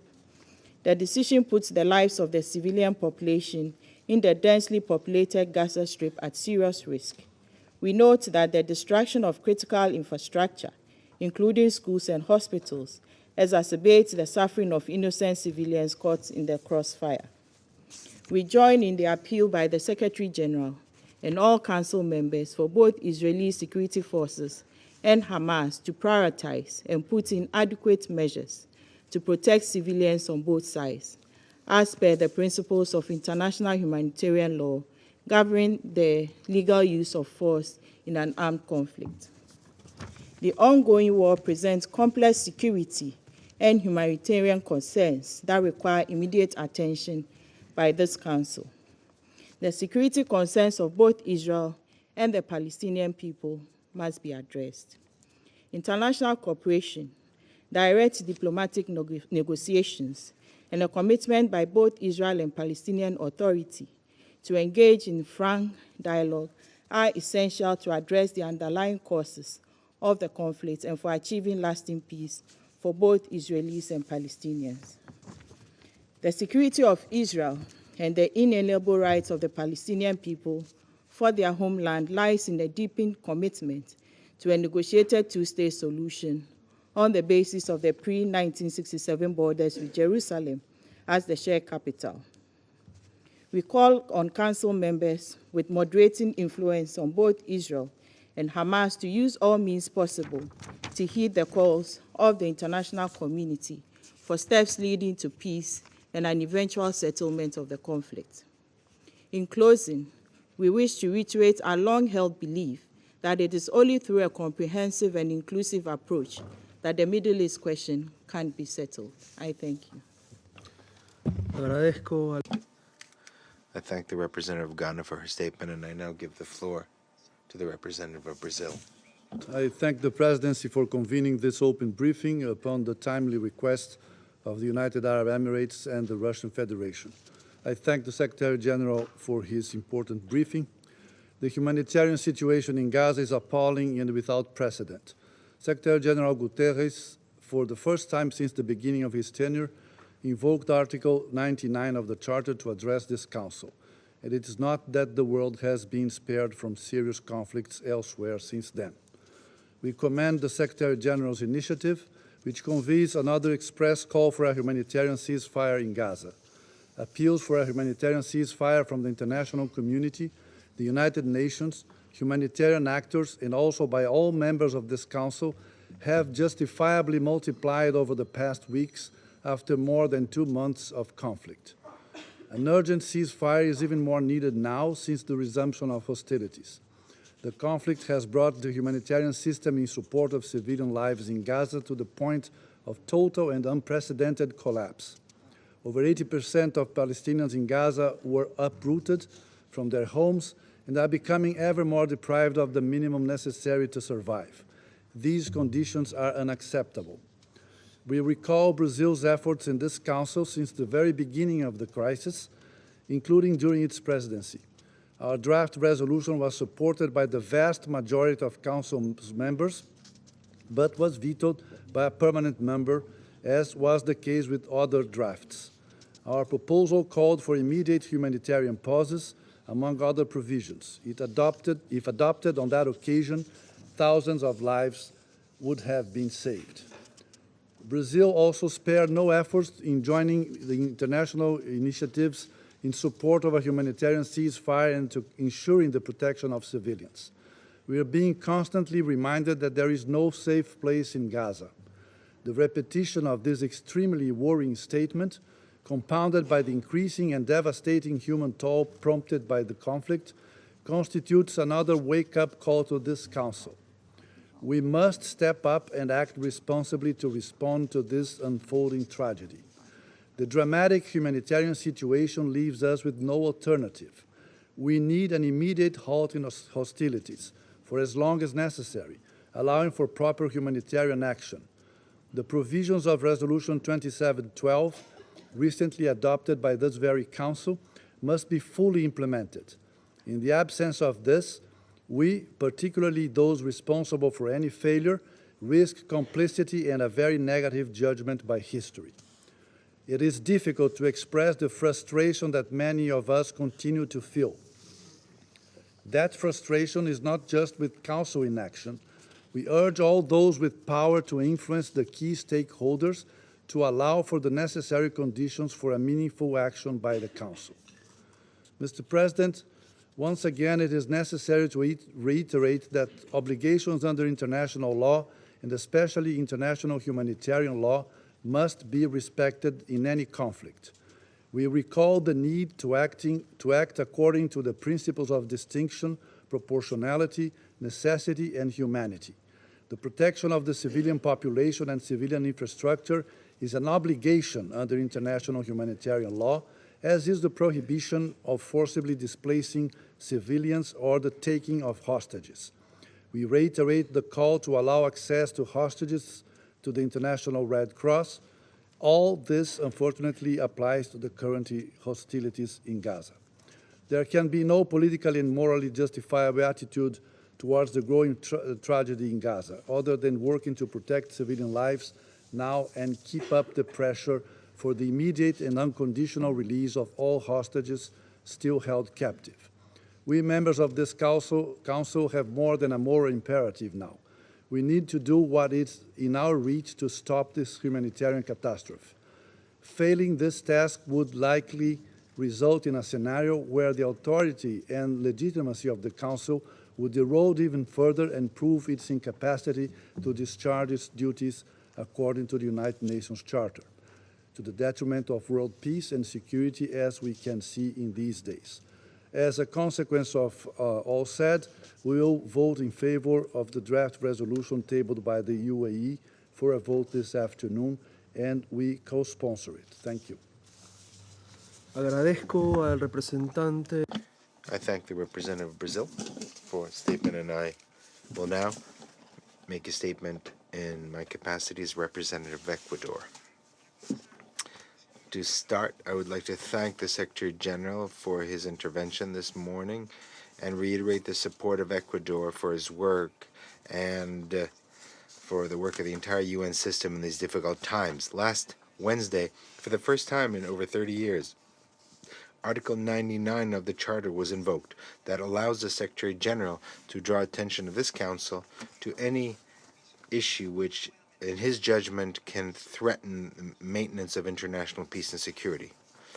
He did that in the face of the scale of the loss of human lives in Gaza and Israel in the 2 months that have passed since the terrorist attacks perpetrated by Hamas on the 7th of October. He did it because the situation is deteriorating rapidly and to avoid it leading to a total collapse, a disaster with consequences that could be irreversible for peace and security in the region. Your Excellencies, colleagues, Ecuador has clearly condemned an unequivocal way the unjustifiable and horrific terrorist attacks perpetrated by Hamas, as well as to demand that all hostages be liberated immediately and unconditionally. We have done this on many opportunities in various forums, and we would like to do it today once again. Also, we'd like to clearly recall that the Palestinian people have an inalienable right to free determination and to legitimate aspirations of living in security, freedom, justice, with opportunities and dignity. We have expressed our solidarity with Israel and with Palestine because every life is valuable, because every death hurts us, pains us, because there is no justification at all for causing pain and death to innocent civilians. We have stated that Israel has the right to defend its population and also the overriding obligation to uphold the principles of international law and international humanitarian law as it exercises its right to self-defense. We have also rejected the use of civilians as human shields by Hamas. Ultimately, our position has been clear and has been based on international law and on the principle of defending human life and dignity. These are the principles that are guiding us on this topic and on every topic without any double standards. Colleagues, Excellencies, consistent with these principles and heeding the appeal of the Secretary General, we believe that it is essential to have a humanitarian ceasefire to alleviate the terrible situation in Gaza and diminish the risk of an extension of the violence to the region. Unfortunately, no action of this Council can return the lives lost, but we can try to avoid more suffering, more pain, and more death. Each day, every minute, every second counts, because every single life counts. I now go back to my role as President of the Council. And I would like to give the floor to the representative of Egypt. Gracias, señor presidente. Thank you very much, Mr. President, and congratulations on assuming the presidency of the Security Council. And Shukran. Thank you, Mr. President. Thank you, Mr. President. I congratulate you on assuming the presidency of the Security Council. I represent the Arab group today, and I summon the history, and I remind everyone that the United Nations, where we are speaking today, was born out of grave human suffering during the Second World War. It was established to prevent repetition of the suffering. The founders of the UN Charter have placed before their eyes the noble purpose of this organization, and the most important duty of this council, the Security Council, is as stipulated by the Charter, and I quote, "We, the peoples of the United Nations, determined to save succeeding generations from the scourge of war, to reaffirm faith in fundamental human rights, in the dignity and worth of the human person, and for these ends, to unite our strength to maintain international peace and security." End of quote. Mr. President, the Muslim and Arab worlds, and all peace-loving nations, and justice-loving nations, and every individual with a living conscience is looking towards the role of this organization and this council, in particular during this humanitarian catastrophe that is unprecedented, that has inflicted the unarmed Palestinian people. They are looking with rage and accusation, yes, accusation and criticism, because of the lack of justice and equality after the Council for 2 months has been unable to fulfill its responsibility to reach a ceasefire. And in fact, there is who obstructs the ceasefire in a precedent that will impact, if it has not impacted already, the credibility of the United Nations in addressing present and future crises. Mr. President, today is the beginning of the 3rd month of the war on Gaza, which has led until now to the death of more 17,000 Palestinian deaths who are innocent from these unarmed citizens, 70% of which who are women and children. This is a statistic that lays bare the lie of the claim that this is a war against an armed group. It is a war of collective punishment and of genocide, unfortunately, of the Palestinian people. The war has led to the destruction of more than 60% of the establishments and buildings in the Gaza Strip, and it has destroyed and damaged more than 339 education facilities, 26 hospitals, 56 health facilities, 20 water and sanitation facilities, 121 government offices, 56 ambulances, 100 mosques, in addition to targeting the United Nations itself, who was not spared the killing after more than 130 UN staff members have been killed. I would like now here, and on behalf of all the Arabs, to applaud the integrity and bravery of UN staff members, whether in the occupied Palestinian territory or at the headquarters, led by Secretary General Antonio Guterres. I applaud them for fulfilling their duties and their efforts, their honest efforts to assist the Palestinian people.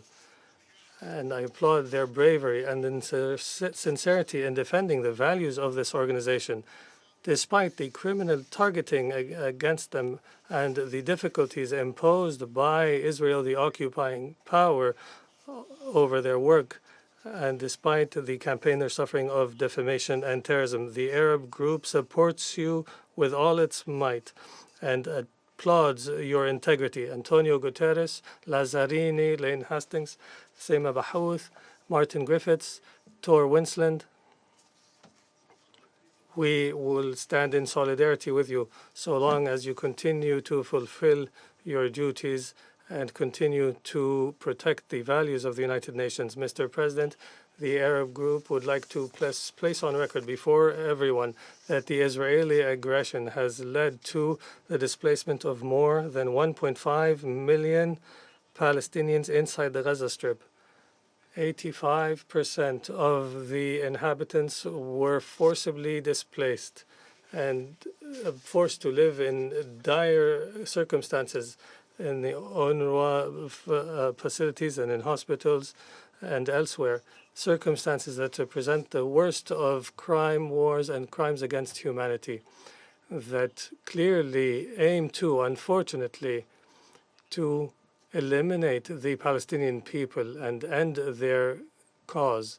Mr. President, in the West Bank and in East Jerusalem as well, the settler crimes are escalating under the protection of the Israeli army. We are now before a systemic killing of the Palestinian people. In the West Bank and in East Jerusalem since October, more than 250 have been killed, martyred, in addition to many displaced persons because of the settlement expansions and the dispossession of homes and the destruction of establishments and criminal attacks by the settlers.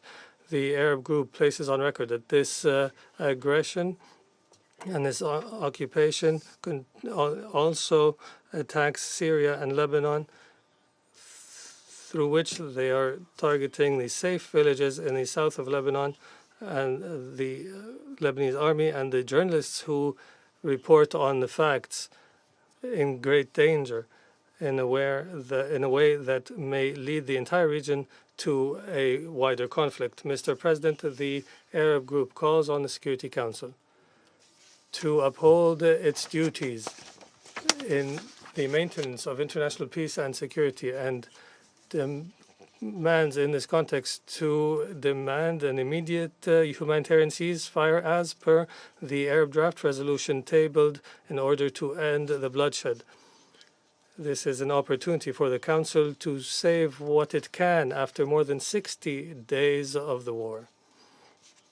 We also call on the Council to address the catastrophic humanitarian situation in the Gaza Strip. The United Arab Emirates, the Arab member of the Council, has tabled a draft resolution, another humanitarian draft resolution, in order to increase the assistance to the unarmed Palestinians through all crossings. Mr. President, the Arab group stresses once again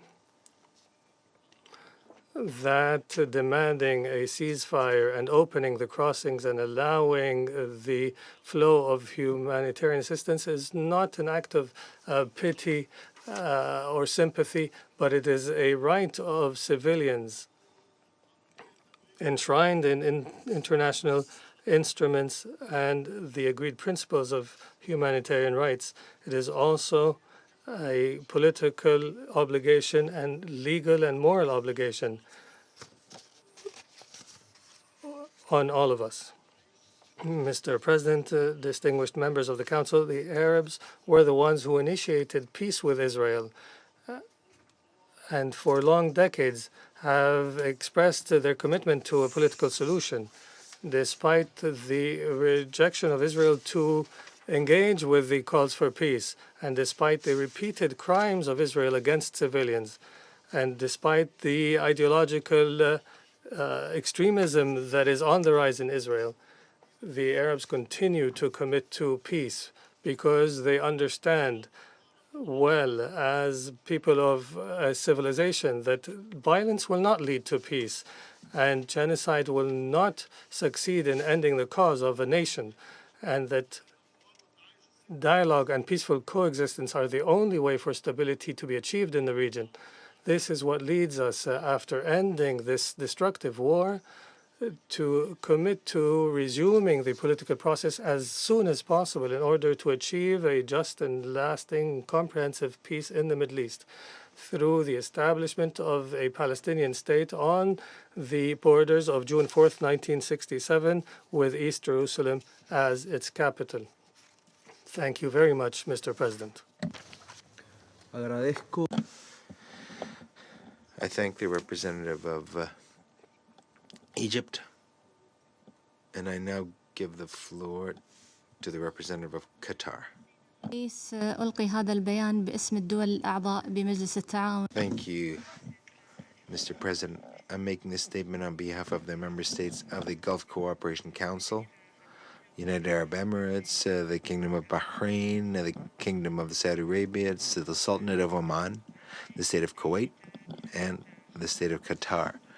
We are grateful to you for convening this meeting, and we would like to thank the Secretary General for his participation, which is very important in light of developments in the Gaza Strip.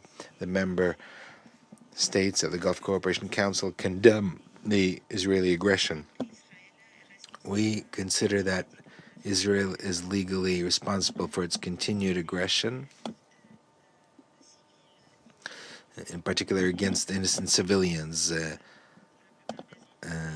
thousands of whom have perished, mainly women and children, in flagrant violation of humanitarian law and international law and international humanitarian law.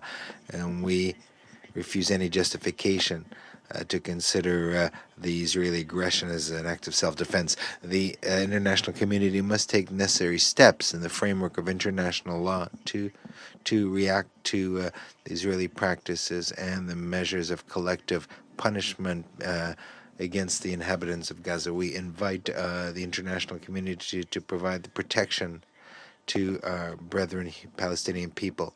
We reject measures leading to the forced displacement of the inhabitants of Gaza. We condemn that the occupation forces are targeting civilian infrastructures, including schools, hospitals, and refugee shelters. Also, the occupation forces are killing journalists and are targeting international facilities, as well as the headquarters of the Qatari Committee for the Reconstruction of Gaza. The Israeli blockade contravenes international humanitarian law and Resolution 2417, which, in fact, their actions are meant to prevent the delivery of humanitarian assistance and is a policy to starve the Palestinian people. We welcome the mediation of the United States, Egypt, and others and Qatar in achieving a humanitarian truce, which led to the exchange of hostages and the delivery of humanitarian assistance. We regret the end of the truce and the increase in Israeli attacks, which has led to the displacement of millions and prevents the work of numerous humanitarian and UN organizations. We welcome Resolution 2712, which calls for humanitarian truce and immediate humanitarian truces and lasting ones and throughout Gaza. We call on its immediate implementation, full implementation, with a mechanism to monitor its implementation. We also welcome the measures taken by the Secretary General and his invoking Article 99 of the Charter to demand the Council to announce an immediate ceasefire. The Security Council, pursuant to the Charter, must demand an immediate humanitarian ceasefire and to demand the sides to uphold their obligations under international humanitarian law and international law. We demand, on behalf of the Arab group, the immediate end of hostilities and a ceasefire, delivery of humanitarian assistance and basic necessities to all the inhabitants of Gaza, and to make sure that the delivery of assistance is done immediately, as well as the provision of water, electricity, fuel, and food. The Gulf Cooperation Council is providing emergency relief and assistance to our brothers and sisters in Gaza, in addition to financial support to the United Nations and in particular to UNRWA, in light of the growing needs as well as the Israeli attacks against UNRWA facilities and UNRWA staff. We call on the international community to increase humanitarian assistance immediately in favor of UNRWA and the United Nations. The member states of the Gulf Cooperation Council reiterate their unchanged position with regard to the centrality of the Palestinian question and the need to put an end to Israeli occupation, and in support of Palestinian sovereignty over all occupied territories and the creation of a Palestinian state with East Jerusalem as capital. And also we support the rights of refugees in line with the initiative of the Arab states to realize the legitimate rights of the Palestinian people. We support the initiative of Saudi Arabia and the League of Arab States in cooperation with the Egypt and the Hashemite Kingdom of Jordan to relaunch the peace process. And we call on the Security Council to adopt a resolution in order to recognize an independent Palestinian state, which should become a fully fledged member of the United Nations. We stand shoulder to shoulder with the Palestinian people in this tragedy, and we must be intransigent and act until we achieve their full rights. Thank you very much. Agradezco a la representante. I thank the representative of Qatar, and I now give the floor to the representative of Indonesia.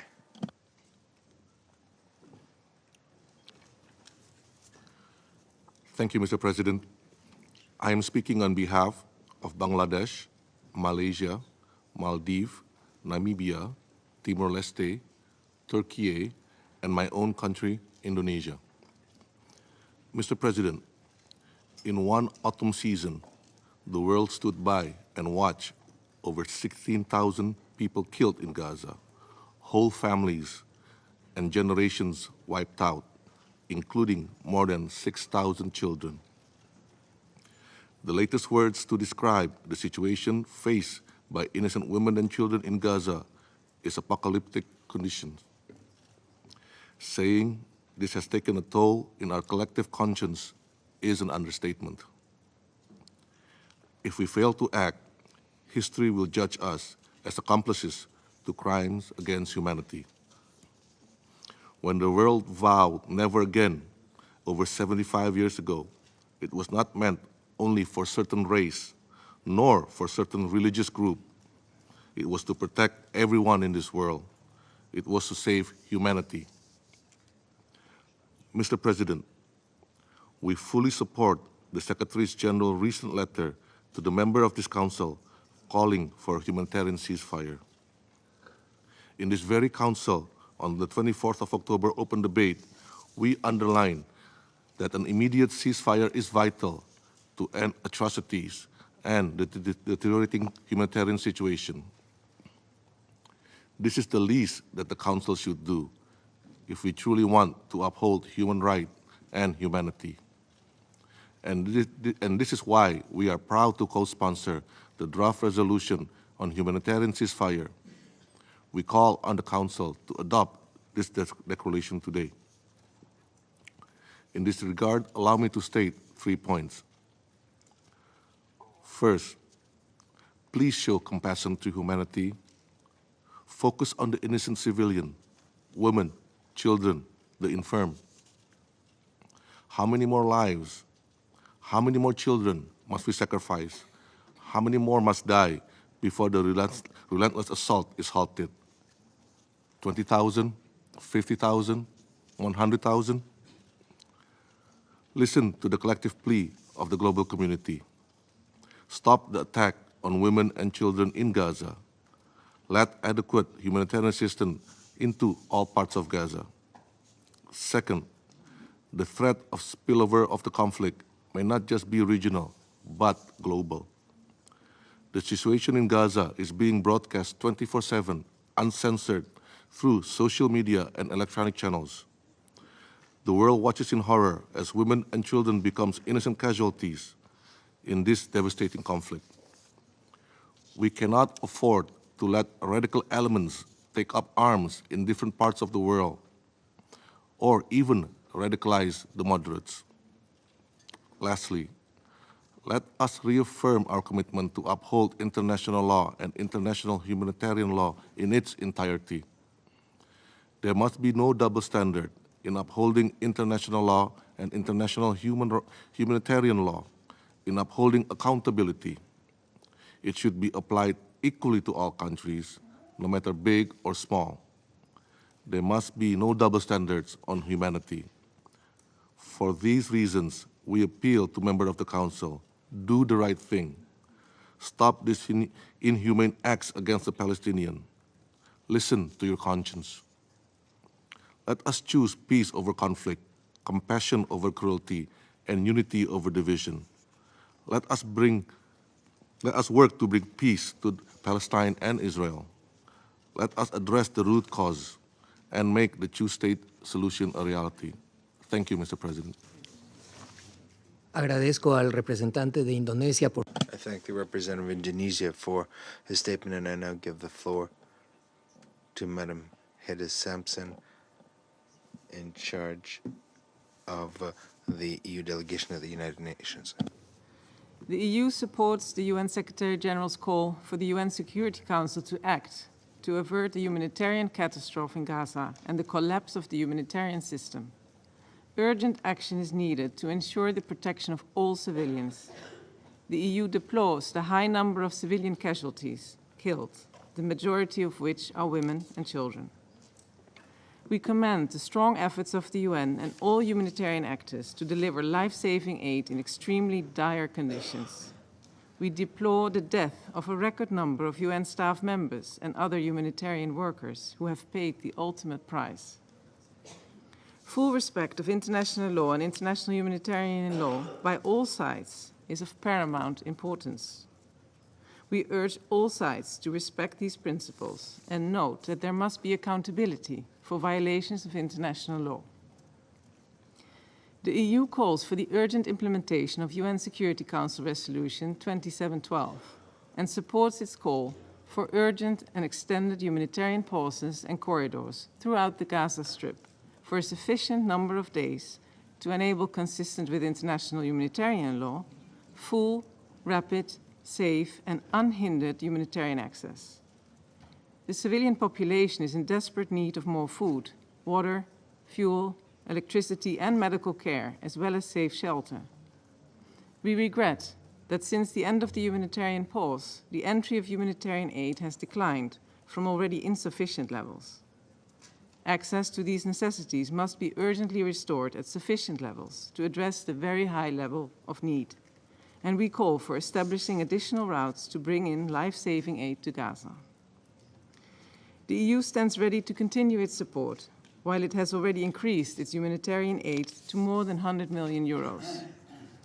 The EU and its member states will continue to work closely with international partners, the UN and other agencies, as well as countries in the region.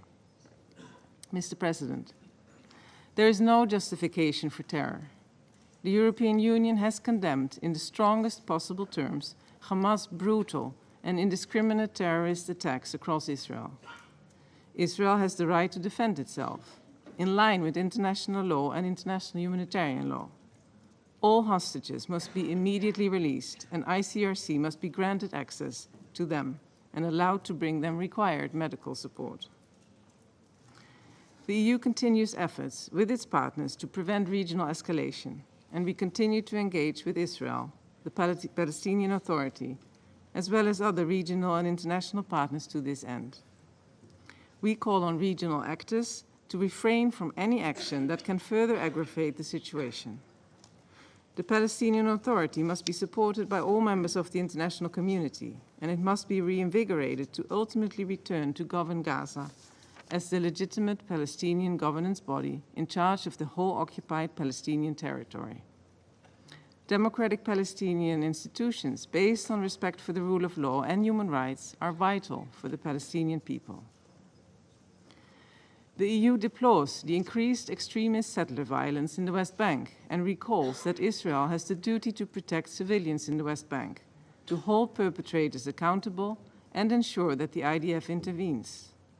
Furthermore, in line with the EU's commitment to implement Security Council Resolution 2334 and recalling that settlements are illegal under international law, constitute an obstacle to peace and threaten to make a two-state solution impossible, the EU reiterates its strong opposition to Israel's settlement policy and actions taken in this context. Mr. President, the EU underlines that the only sustainable solution that will bring security to the Middle East is peace.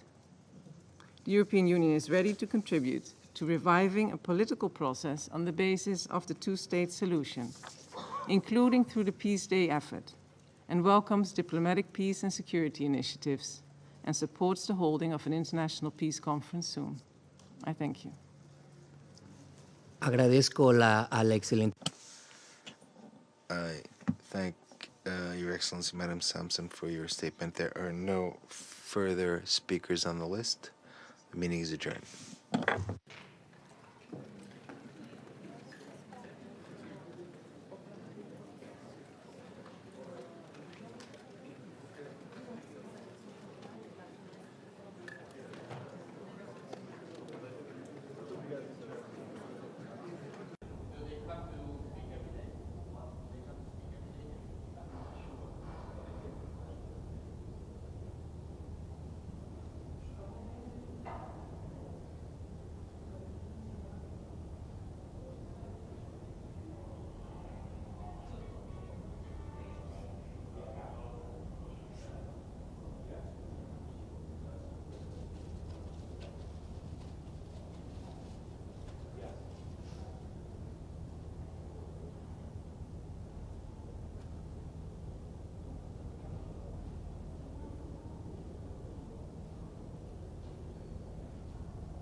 Vienna, Hesed,